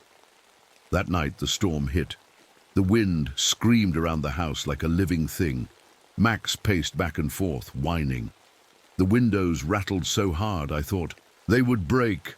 Around midnight the power went out. I lit candles and tried to read, but the wind made it impossible to concentrate. It kept forming words. "Hungry. Rob, join us. Hungry." I grabbed Arthur's journal and found his last entry. "They're not evil, they're just hungry. But their hunger is nothing like ours. They feed on life itself. The Native Americans knew. They made offerings to keep them satisfied. Animal blood, sometimes more. I've found a way to..." The entry ended there. Lightning flashed, and for a second I saw shapes outside my window. Tall, thin figures made of swirling air and dust. They pressed against the glass, leaving strange marks that looked like claw scratches. Max went crazy, barking and snarling. I grabbed him and ran to the cellar. Behind us, I heard glass breaking. The cellar was dark and smelled like dirt. I found an old lantern and lit it. That's when I saw what Arthur had built down here. In the center of the room was a stone altar covered in dark stains. Around it, symbols were carved into the floor. The same symbols I'd seen on some of the wind chimes. On a shelf, I found more journals. These were different, older, written by people who lived here before Arthur. They all told the same story. The wind entities demanded sacrifice. If they didn't get it, they would take what they wanted. "The compact must be honored," one journal said. "Blood for blood, life for life, or they will feast upon us all." Above us, the house shook. Wind howled through the broken windows, but down here, one sound was clearer than the others. Footsteps. Something was walking through my house, something that moved like wind but had weight, had substance. Max growled, his eyes fixed on the cellar door. The footsteps stopped at the top of the stairs. The door handle began to turn. The cellar door creaked. Open! Max's growl turned into a whimper as cold air rushed down the stairs. But nothing came down, at least nothing I could see. Then the lantern flickered and went out. In the darkness, I heard something breathing. Not like a person breathes, but like wind moving through a cave, hollow and wrong. The air got so cold, I could see my breath. Rob, the voice came from everywhere and nowhere. We remember you, from the sky. My whole body went rigid. The sky, the planes, the accident. You brought them down, the voice whispered. Fed us well that day. I scrambled backward until I hit the wall. Max pressed against me, shaking. No, I managed to say. That was an accident. I didn't mean, but you did. And now you understand hunger, our hunger. The darkness moved. I could feel it shifting, taking shape. Something brushed against my face. It felt like feathers made of ice. Then Elaine's voice called from upstairs, Rob, where are you? The presence in the cellar vanished. The lantern flickered back to life.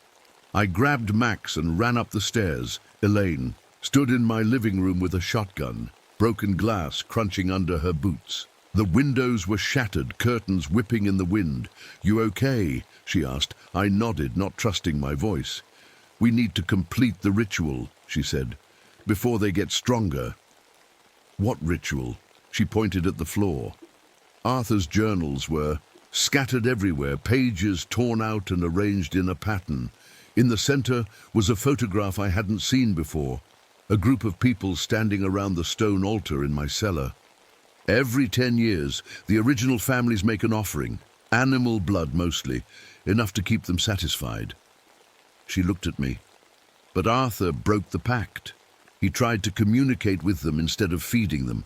Now they're angry and hungry. The wind suddenly stopped. Complete silence fell over the house. Even the curtains hung still. That's not good, Elaine whispered. Outside, dust began to rise from the ground, swirling in tight spirals.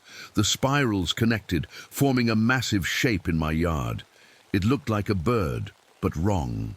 Too long, too thin, with wings that seemed to stretch forever. Max ran to the broken window and started barking.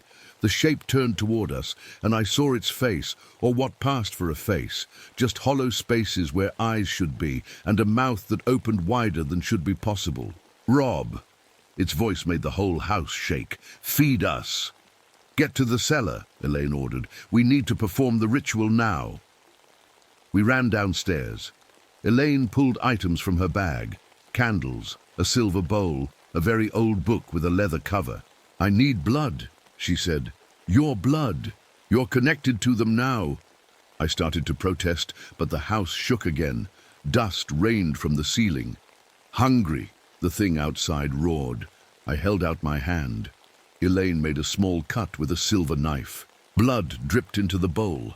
She began reading from the book in a language I didn't understand. The symbols on the floor started glowing. The wind picked up again, but this time it was coming from inside the cellar, swirling around the altar. Max suddenly yelped and ran behind me. I turned and saw why. Something was forming above the altar. A smaller version of the thing outside, made of wind and dust and my blood. It looked at me with those hollow eyes. You hear us, it said. You always could. That's why the planes fell. You heard us calling. My knees buckled. All those people died because these things had been whispering. To me, because I was somehow connected to them. The hunger never ends, it continued. But you can help us. Feed us. Join us. Elaine shouted something in that strange language. The thing screamed, a sound like metal tearing apart, just like the planes. Then everything went dark. I woke up on the cellar floor. Morning light came. Through the broken door above, Elaine sat nearby, looking exhausted. It's over, she said. For now. What happened? I completed the ritual. Bought us another 10 years. She helped me up. But you're changed now. You've seen them, heard them. You'll never be free of them. I looked at my hand. The cut was healed, but there was a mark, like a tiny feather made of scar tissue. Outside, the wind was blowing gently, almost peacefully, but I could still hear the whispers. The next few days were quiet, too quiet. The wind still blew, but it felt like it was waiting for something. Max wouldn't go outside anymore. He just sat by the door, whining. Elaine came by every day to check on me. She brought food, helped clean up the broken glass, and taught me about the wind entities. They exist between our world and somewhere else, she explained. Most of the time they can't touch us, but during the hungry season, when the barriers get thin, they can become physical, I finished. She nodded. The original settlers made a deal with them. Blood for safety. As long as we feed them, they leave us alone. But Arthur broke the deal. He wanted to understand them, document them. He thought science could explain what they are. She shook her head. Some things can't be explained. They just are. That night, I had the dream again. The one about the plane crash, but this time I saw what really happened. The wind entities were there, invisible, whispering in my ear, distracting me, making me miss the warning signs until it was too late. I woke up screaming. The next morning, Dr. Parker called. His voice was shaking. "You need to come to my clinic." Now, when I arrived, I found him standing over an examination table. On it was what used to be a cow, but now it was wrong. The body was twisted, bones bent in impossible angles. Its chest was open, but there was no blood, just empty space where organs should be. "Found it in Johnson's Field this morning," Dr. Parker said. "Third one this week. The wind entities." He nodded. "The ritual didn't work. They're still hungry." I drove straight to Elaine's ranch. She was in her barn, loading a rifle. "We have a problem," I said. "I know. The offerings weren't enough this time." She handed me a box of ammunition. "They want more." "More what?" She looked at me for a long moment. "They want you, Rob. You're connected to them now. They can feed through you." My blood ran cold. "What does that mean?" "Arthur figured it out before he died. Some people can channel them, become a bridge between their world and ours. That's what they wanted from him. Now they want it from you." The barn door slammed shut. Wind howled outside, rattling the walls. "They're here," Elaine whispered.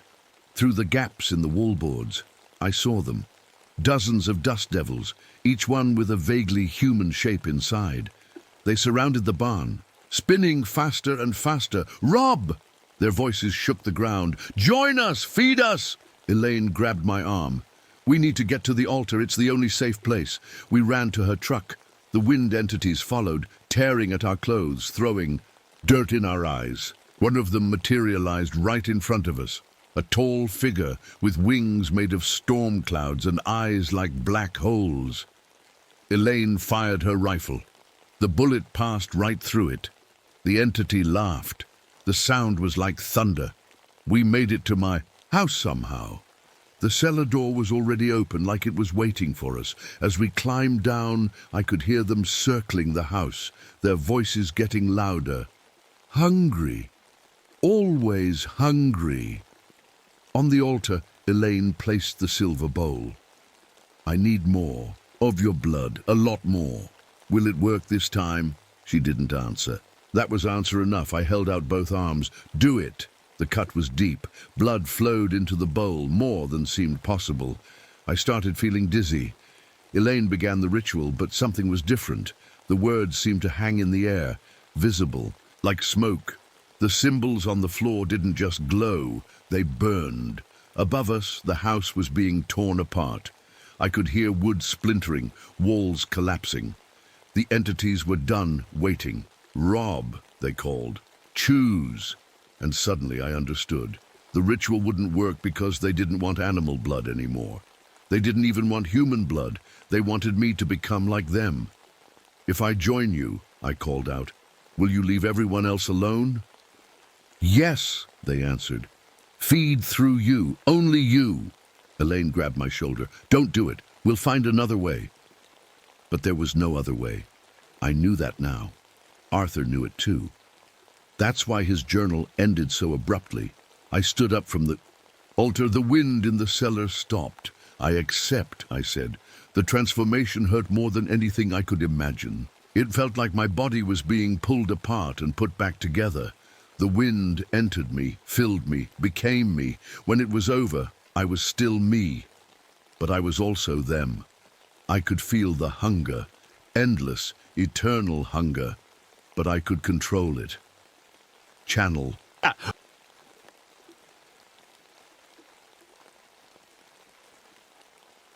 The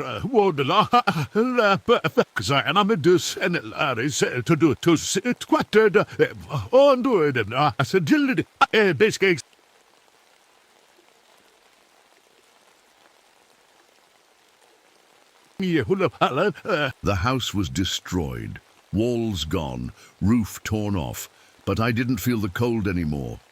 I was the cold. I was the wind. The entities surrounded me, but now they felt like family, brothers and sisters made of air and hunger. Welcome, they whispered. Now you understand. And I did. I understood everything. They were ancient beings who once had bodies like ours. But something happened long ago. A disaster, a punishment, maybe evolution. They lost their physical forms and became living wind. But they still needed to eat. Not food like we eat, but life energy, the essence that makes living things alive. Elaine followed me outside. Her face was pale, tears in her eyes. "Can you come back?" she asked. "Can you become human again?"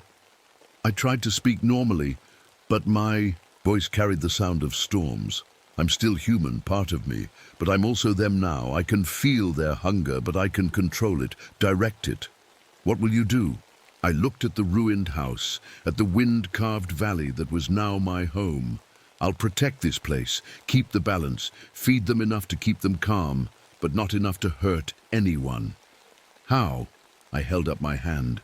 Wind swirled around it, forming shapes, a bird, a face, a reaching hand. Small sacrifices, animals that are already dying, energy from storms. I can gather what they need without killing. Max limped out of the rubble. He approached me slowly, sniffing the air. When he recognized my scent underneath the wind, he pressed against my legs. I was still me enough for him to love. Over the next few weeks, I learned to control my new nature. I could become wind, travel anywhere the air could reach. I could speak to the entities, understand their ancient language. And yes, I could feed them. The town noticed the change. The cattle mutilations stopped. The strange behavior in animals disappeared. The wind still blew, but it felt calmer somehow. Dr. Parker was the first to figure it out. He saw me one night, half human, half wind, collecting energy from a thunderstorm. So the stories were true, he said when I materialized beside him. Some of them. Are you still Rob? I thought about it. Mostly. But I'm also something else now. Something older. He nodded, like this made perfect sense. The government knows about this place. They've been studying it since the 50s. They'll come looking for you. Let them come, I said. I'm the wind now. They can't catch the wind. Elaine visited often. She brought news from town, books to read, dog food for Max. She never asked me to become fully human again. She understood that I couldn't. This was my purpose now. One day, she brought a map. There are other places like this, she said. Other valleys where the wind acts strange, other entities. I studied the map. Red circles marked locations across the world. Others like me? Maybe. Or maybe you're the first to survive the transformation. She touched my arm. It felt like touching a warm breeze. You could find them, help them, make sure no one else gets hurt. That night I stood on the prairie and let myself dissolve into wind. I rose high above the valley, higher than any bird could fly. The entities rose with me, singing their endless song of hunger, but it was controlled now, directed, no longer a threat but a force of nature, like rain or sunshine. Far below, I saw Elaine's truck driving away. Max sat in the ruins of my house, watching the sky. He would be okay. They all would. I had a job to do now, a purpose. The plane crash had brought me here, to this moment. Maybe it was meant to be. Maybe those voices had been calling me all along. I turned my attention to the horizon, to the next valley marked on the map. The wind entities followed, swirling around me like a cape made of storms. Hungry, they whispered. I know, I whispered back. But we hunt together now, and we hunt carefully. We flew east toward the rising sun. Somewhere out there, others were learning what I had learned, that some things can't be explained by science, some hungers can't be satisfied by normal food. Some monsters aren't monsters at all, just different kinds of life. And sometimes, to save everyone else, someone has to become the monster. My name is Robert Mitchell. I used to be an air traffic controller. I used to be human. Now I'm something else. Something that lives between earth and sky, between flesh and wind. I am the hunger and the thing that feeds it. I am the guardian of the valley. I am the wind. My name is Wesley Hammond, and I used to be an army doctor. I'm 44 years old, and right now I'm driving down a dusty Nevada road to a place that I bought without ever seeing it. Pretty stupid, right? But when you've had your whole life torn, apart because you told the truth about something bad happening in the military, sometimes you just want to get away from everyone. The real estate guy called it Crimson Basin, said it was some old medical building from a mining company that went bust years ago. Perfect, I thought.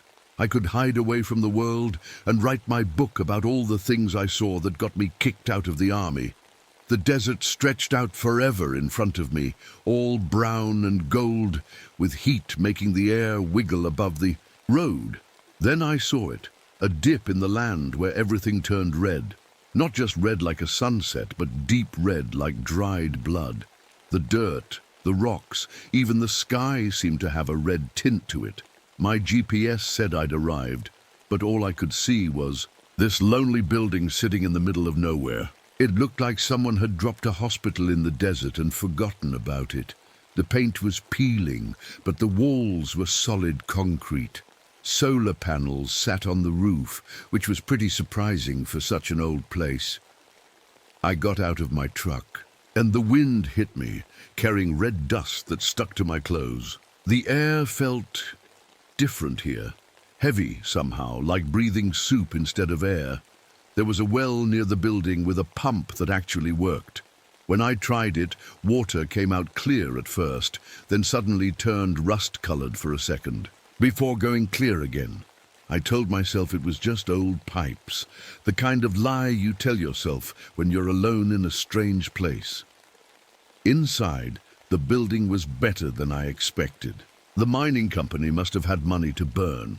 There was real medical equipment, an old X-ray machine, surgical tools, even a small lab. Everything was dusty, but looked like it would work with some cleaning. In what used to be the main office, I found filing cabinets full of medical records, weird cases from the 1970s. A doctor named Abigail Thornton had written detailed notes about miners with strange symptoms, red growths under their skin, bones that seemed to move on their own. At the time, I just thought she was probably dealing with some kind of chemical exposure from the mines. But that night, as I lay on my old army cot, listening to the wind howl outside, I kept thinking about those red rocks, that rusty water, and Dr. Thornton's weird medical notes. Something didn't add up about this place. The desert wasn't supposed to be red like this. I'd studied geology in college as part of my medical training. This kind of red clay didn't belong here. It was like someone had painted the whole valley with a giant brush dipped in blood. I should have left right then, should have gotten back in my truck and driven away. But I was tired of running, tired of looking over my shoulder. Besides, what could be worse than what I'd already been through? As I fell asleep that first night, I heard something outside. It sounded like a dog walking around the building, but when I looked out the window, all I saw was red dust swirling in the moonlight, forming shapes that almost looked like something walking on two legs. Almost. The next morning, I woke up to someone honking outside. A beat-up pickup truck sat in front of my building. An older man with sun-worn skin climbed out, carrying boxes of supplies. "You must be the new doc," he said, not looking directly at me. "I'm Miguel Vasquez. I bring supplies once a week." Miguel helped me unload canned food, bottled water, and basic supplies. He worked fast, like he wanted to leave as soon as possible. "Thanks for coming all this way," I said. "You're the first person I've seen since I got here." Miguel stopped and finally looked at me. "Listen, Doc, I don't know what you're running from, but this place—" He looked around nervously. "Just don't stay out after sunset. And if you hear things at night, don't go looking." Before I could ask what he meant, Miguel was back in his truck. He drove away fast, leaving red dust clouds behind him. I spent the morning exploring the property. About a mile from the main building, I found the old mine entrances. They weren't just closed, they were sealed with thick concrete. Big warning signs were posted everywhere. Danger, do not enter, and hazardous materials. The weird part was how new the concrete looked. The mine had been closed for decades, but someone had sealed it recently. Very recently. Near one of the sealed entrances, I found something strange scratched into a rock. Old drawings, maybe Native American. They showed people gathered around something falling from the sky, with lines coming out of it like rays of light. The figures in the drawings didn't look quite right, though. Their bodies were too long, their limbs bent at odd angles. Back at the building, I found more of Dr. Thornton's journals hidden in a locked drawer. Her later entries were different from the medical records. She wrote about patients who came to her at night, walking stiffly, their eyes reflecting light, like animals. She described how their skin felt hard in places, how some of them couldn't speak anymore, just made clicking sounds with their throats. The last entry was just one line. "It's not a disease, it's evolution." That afternoon, a dust storm kicked up. I watched from the window as red dust swirled in the wind. For a moment, I swear I saw shapes in the dust, tall, thin figures walking upright. But when I blinked, they were gone. I decided to take water samples from the well. Using the old lab equipment, I tested the rusty water I'd seen earlier. Under the microscope, I found tiny particles that didn't look like normal rust. They moved slightly, like they were alive. As the sun started to set, I remembered Miguel's warning. I locked all the doors and windows, telling myself I was being silly. But as darkness fell, I heard sounds outside, scratching at the walls, something walking around the building on what sounded like 2 legs, not 4. I peeked through the blinds and saw a shape in the moonlight. It was tall, too tall for a normal animal, with a long snout like a dog, but walking upright like a person. When it turned toward my window, its eyes glowed red in the darkness. I ducked down, heart pounding. When I looked again, it was gone. That's when I realized the truth about Crimson Basin. I wasn't alone out here. I wasn't even the first person to discover something was wrong. Dr. Thornton knew, the mining company knew, and now, whether I wanted to or not, I was going to find out too. The red dust outside seemed to glow in the moonlight, and somewhere in the distance, I heard what sounded like howling. But it wasn't quite like any animal I'd ever heard before. The next few days, I tried to convince myself I was imagining things. I cleaned the medical equipment, organized Dr. Thornton's files, and started writing my book. But every night, just after sunset, the sounds would start again. On the 4th night, I set up a wildlife camera outside, the kind hunters use to track deer. I pointed it at the area where I'd seen that strange figure. The next morning, I checked the camera's memory card on my laptop. Most of the pictures showed nothing but empty desert. but one image made my blood run cold. It was blurry, but you could clearly see something tall and thin walking on two legs. It had the head of a dog or wolf, but its body was all wrong. Too long, too twisted. The timestamp said 3:17 a.m. I decided to call my old army buddy, Jack, who still worked in military intelligence. "Jack, I need you to check something for me," I said on the satellite phone. "This property I bought in Nevada, is it near any military testing grounds?" There was a long pause. "Wes, where exactly are you?" I gave him the coordinates. "You need to leave," Jack said, his voice tight. "That whole area is... Look, just untrust me. Pack up and go." "What's going on, Jack?" "I can't tell you, but that region has been flagged since the 70s. Something about weapons testing gone wrong. Please, just leave." But I couldn't leave. Not yet. I needed to understand what was happening. That afternoon, I explored more of the property. Behind the building, I found an old storm cellar. Inside were boxes of research papers, all stamped classified. They talked about something called Project Red Sand, military experiments with some kind of organism found in the meteor crater. The papers described how the organism could change living tissue, rewrite DNA. They tested it on animals first. The photos showed dogs that had started to change, their spines elongating, their legs reshaping to allow them to walk upright. Then they'd moved on to human trials. I was so absorbed in reading that I didn't notice the sun setting. When I finally looked up, it was dark outside. I gathered the papers and headed back to the main building. That's when I heard it, footsteps behind me. Not the four-legged pad of an animal, but the distinct sound of something walking on 2 feet. I turned slowly. In the moonlight, about 50 feet away, stood 3 figures. They were tall, maybe 7 feet, with long snouts and glowing eyes. Their bodies were covered in patchy fur, and their arms hung down past their knees. We stared at each other for what felt like forever. Then one of them made a sound. Not quite a howl, not quite speech, but something in between. I ran. I made it inside and locked the door, my heart hammering. Through the window, I could see them circling the building. They moved wrong, like their joints bent in ways they shouldn't. Then something even stranger happened. One of them came to the window and pressed its face against the glass. Up close, I could see its eyes weren't animal eyes at all. They were human. Desperate, pleading human eyes trapped in a monster's face.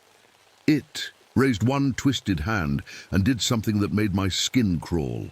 It tapped on the glass. 3 short taps, 3 long taps, 3 short taps. SOS, the Morse code signal for help. Whatever these things were, they weren't just animals. They were people. Changed, twisted, but still somehow human inside, and they were asking for help. That's when I realized I wasn't dealing with a simple case of mutation or disease. This was something much worse, something that could think, remember, and suffer, and I was right in the middle of it. 2 weeks passed. I stopped going outside after dark. The creatures, I couldn't think of them as monsters anymore, kept their distance during the day. Sometimes I'd see them watching from far away, like they were waiting for something. Then came the sandstorm.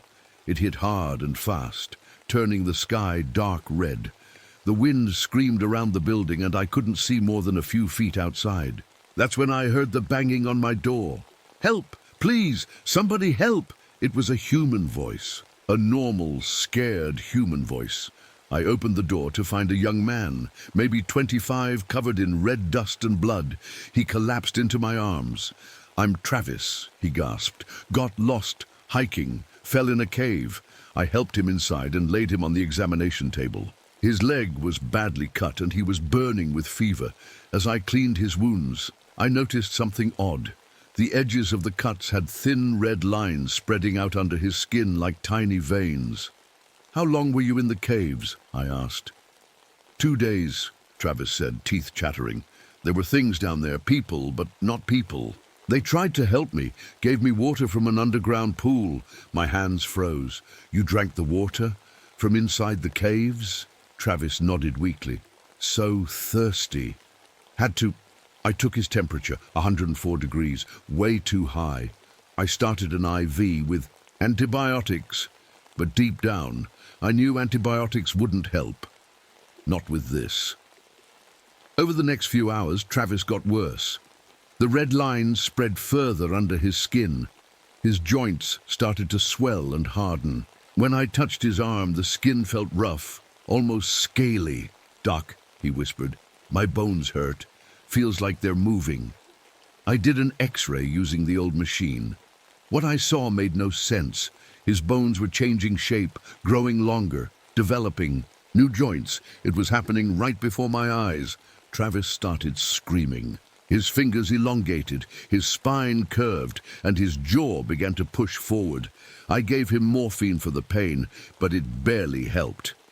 "Make it stop," he begged. "Please make it stop." But I couldn't. All I could do was watch as Travis transformed. His skin turned grayish, patches of fur sprouted, and his legs twisted into a new shape. The worst part was his eyes. They stayed human, full of terror and pain. By morning, Travis wasn't Travis anymore. The creature on my table looked like the ones outside, 7 feet tall, wolf-like head, bent limbs. But when it looked at me, I saw Travis was still in there, trapped in this new body. It made a sound trying to speak. The words came out garbled, but I understood. "Help. Me." I had to make a decision. I could try to contain him, study what was happening, maybe find a cure, or I could let him go to join the others. Before I could decide, Travis made the choice for me. With strength no human should have, he broke the restraints and jumped off the table. He looked at me one last time, then ran out into the desert. I followed him outside, watching as 3 other creatures emerged from the red rocks.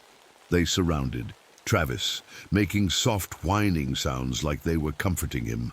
Then they all turned and walked toward the sealed mine entrances. That's when I understood.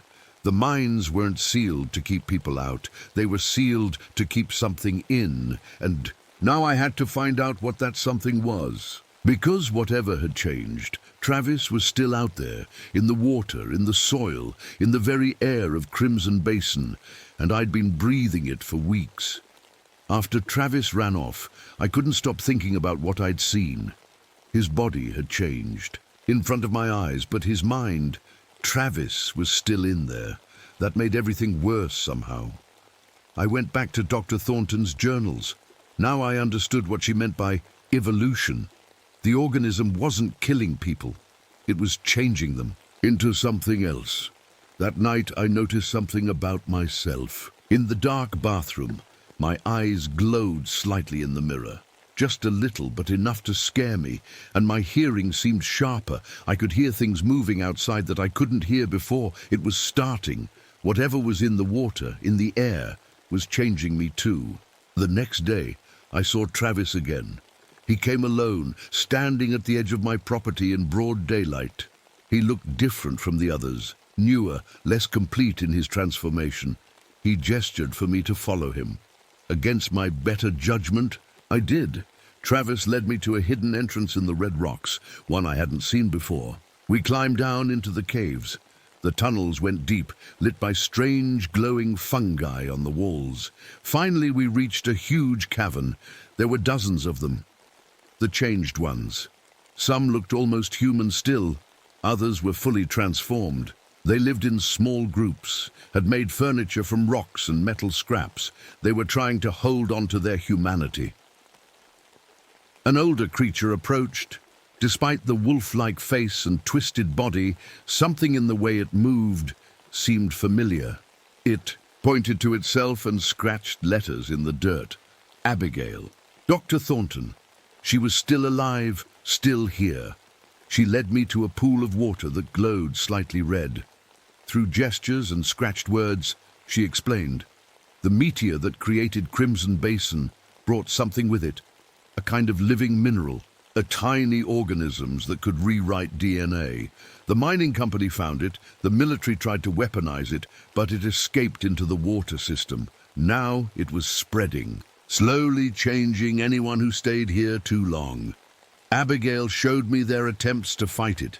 Some had learned to slow the transformation through meditation and certain minerals. Others had given in completely, becoming more creature than human. Travis was struggling. His body kept shifting, bones cracking and reforming. The pain made him howl, a sound that was part human scream, part animal cry. I spent hours in the caves, learning what I could. The organism wasn't evil. It was just trying to adapt us to survive in its environment. The problem was, we weren't meant to change like this. Our minds couldn't handle it. When I finally left the caves, the sun was setting. I knew I had to make a choice. I could leave now, try to outrun the changes. Or I could stay and help them, use my medical knowledge to find a way to slow or stop the transformation. That's when I saw the black helicopters approaching. The military had found us. I ran back to my building, grabbed the classified documents and Dr. Thornton's journals. If the military was coming, they weren't here to help. They were here to cover up their mistake. The helicopters landed and soldiers in hazmat suits poured out. They had flamethrowers and strange weapons I'd never seen before. They weren't here to save anyone.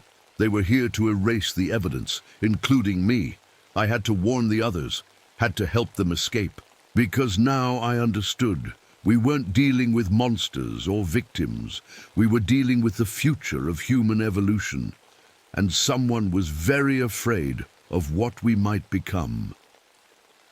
I ran back to the cave entrance, but the soldiers were already spreading out across the desert. Their hazmat suits made them look like ghosts in the fading light. I had to move fast. The tunnel was dark, but my eyes adjusted quickly, too quickly. Another sign of the change. I found my way back to the main cavern, where the transformed people lived. "Military!" I shouted. "They're here with weapons!" Panic spread through the colony. Some of the creatures ran deeper into the caves. Others looked to Abigail for guidance. She stood tall despite her twisted form and began organizing everyone. Through scratches in the dirt and hand signals, she explained their emergency plan. There were deeper tunnels, ones that led far away from Crimson Basin. They'd prepared for this day. Travis came to my side. His transformation was still new enough that he could form rough words.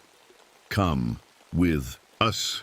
I looked at the frightened faces around me, human eyes in inhuman bodies. They were scared, just like anyone would be, just like I was. "I'll help you escape," I said, "but someone needs to slow them down." Abigail understood. She handed me a small vial of red liquid, concentrated organism from the meteor, a weapon of last resort. The colony began their evacuation. Families, yes, they still had families, gathered their few belongings. Children who were born down here, already showing signs of change, clung to their parents. I returned to the surface. The soldiers had set up a perimeter around the cave entrances. Their commander, Colonel Richards, stood watching his men prepare their weapons. "Dr. Hammond," he called out when he saw me, "step away from the caves. You're in a contaminated area." "You mean the area you contaminated?" I shouted back. "I've seen the files, Colonel. Project Red Sand. You did this to these people." His face hardened. "Those aren't people anymore. They're a threat to national security. They're still human inside. They have families, children. Not for long." He signaled his men. "Seal the caves, burn everything." That's when I made my choice. I uncorked the vial and poured it into the wind. The red dust scattered, carried by the desert breeze toward the soldiers. "What have you done?" Richard screamed, backing away. "Leveled the playing field," I said. "The soldiers' hazmat suits wouldn't protect them from airborne exposure, not at this concentration." Within minutes, they started showing symptoms. Fever, red lines under their skin, joints beginning to swell. Richards ordered a retreat.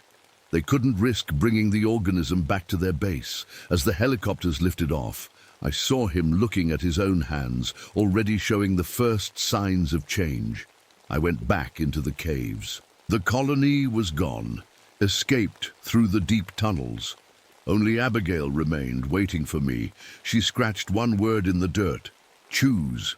I could follow the colony, try to help them adapt to their new existence. Or I could stay here, use my medical knowledge to find a better way.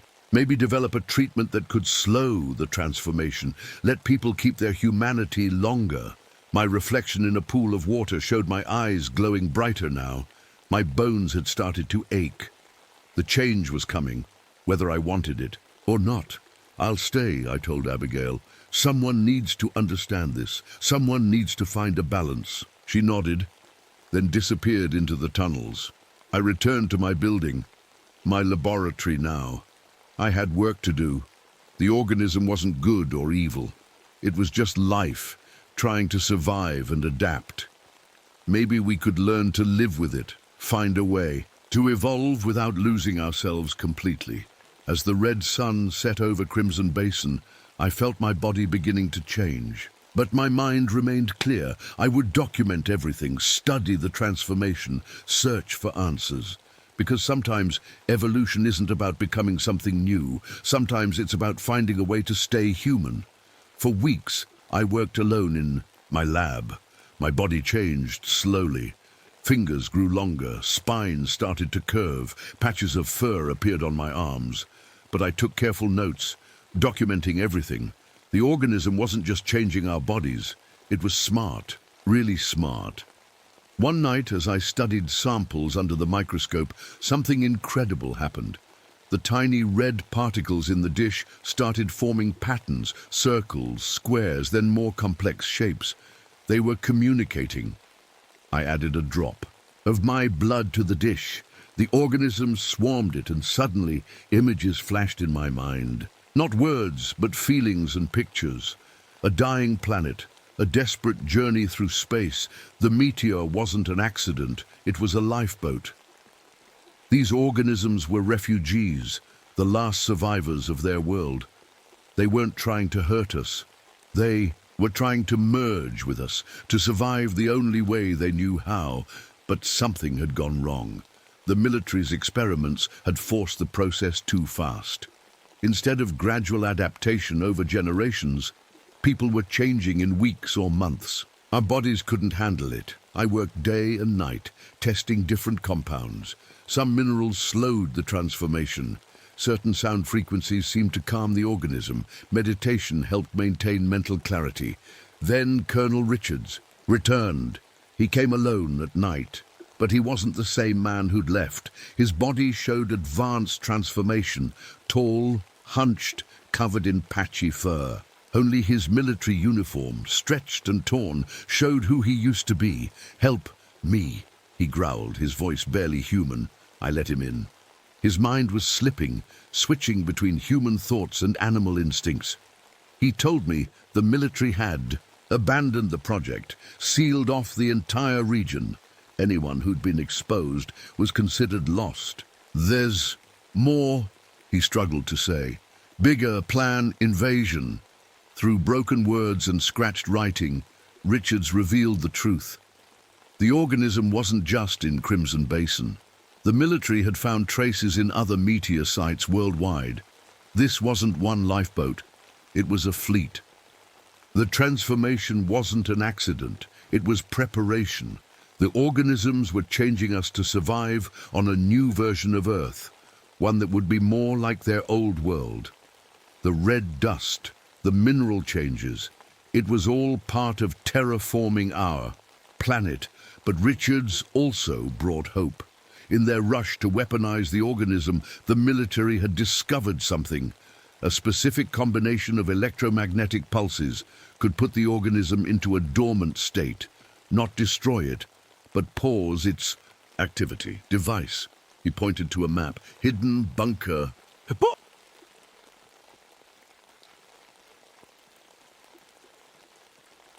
Whisken til altså, de propheters food devices had up our whole the suffers and I'm near the la as he stopped at the favor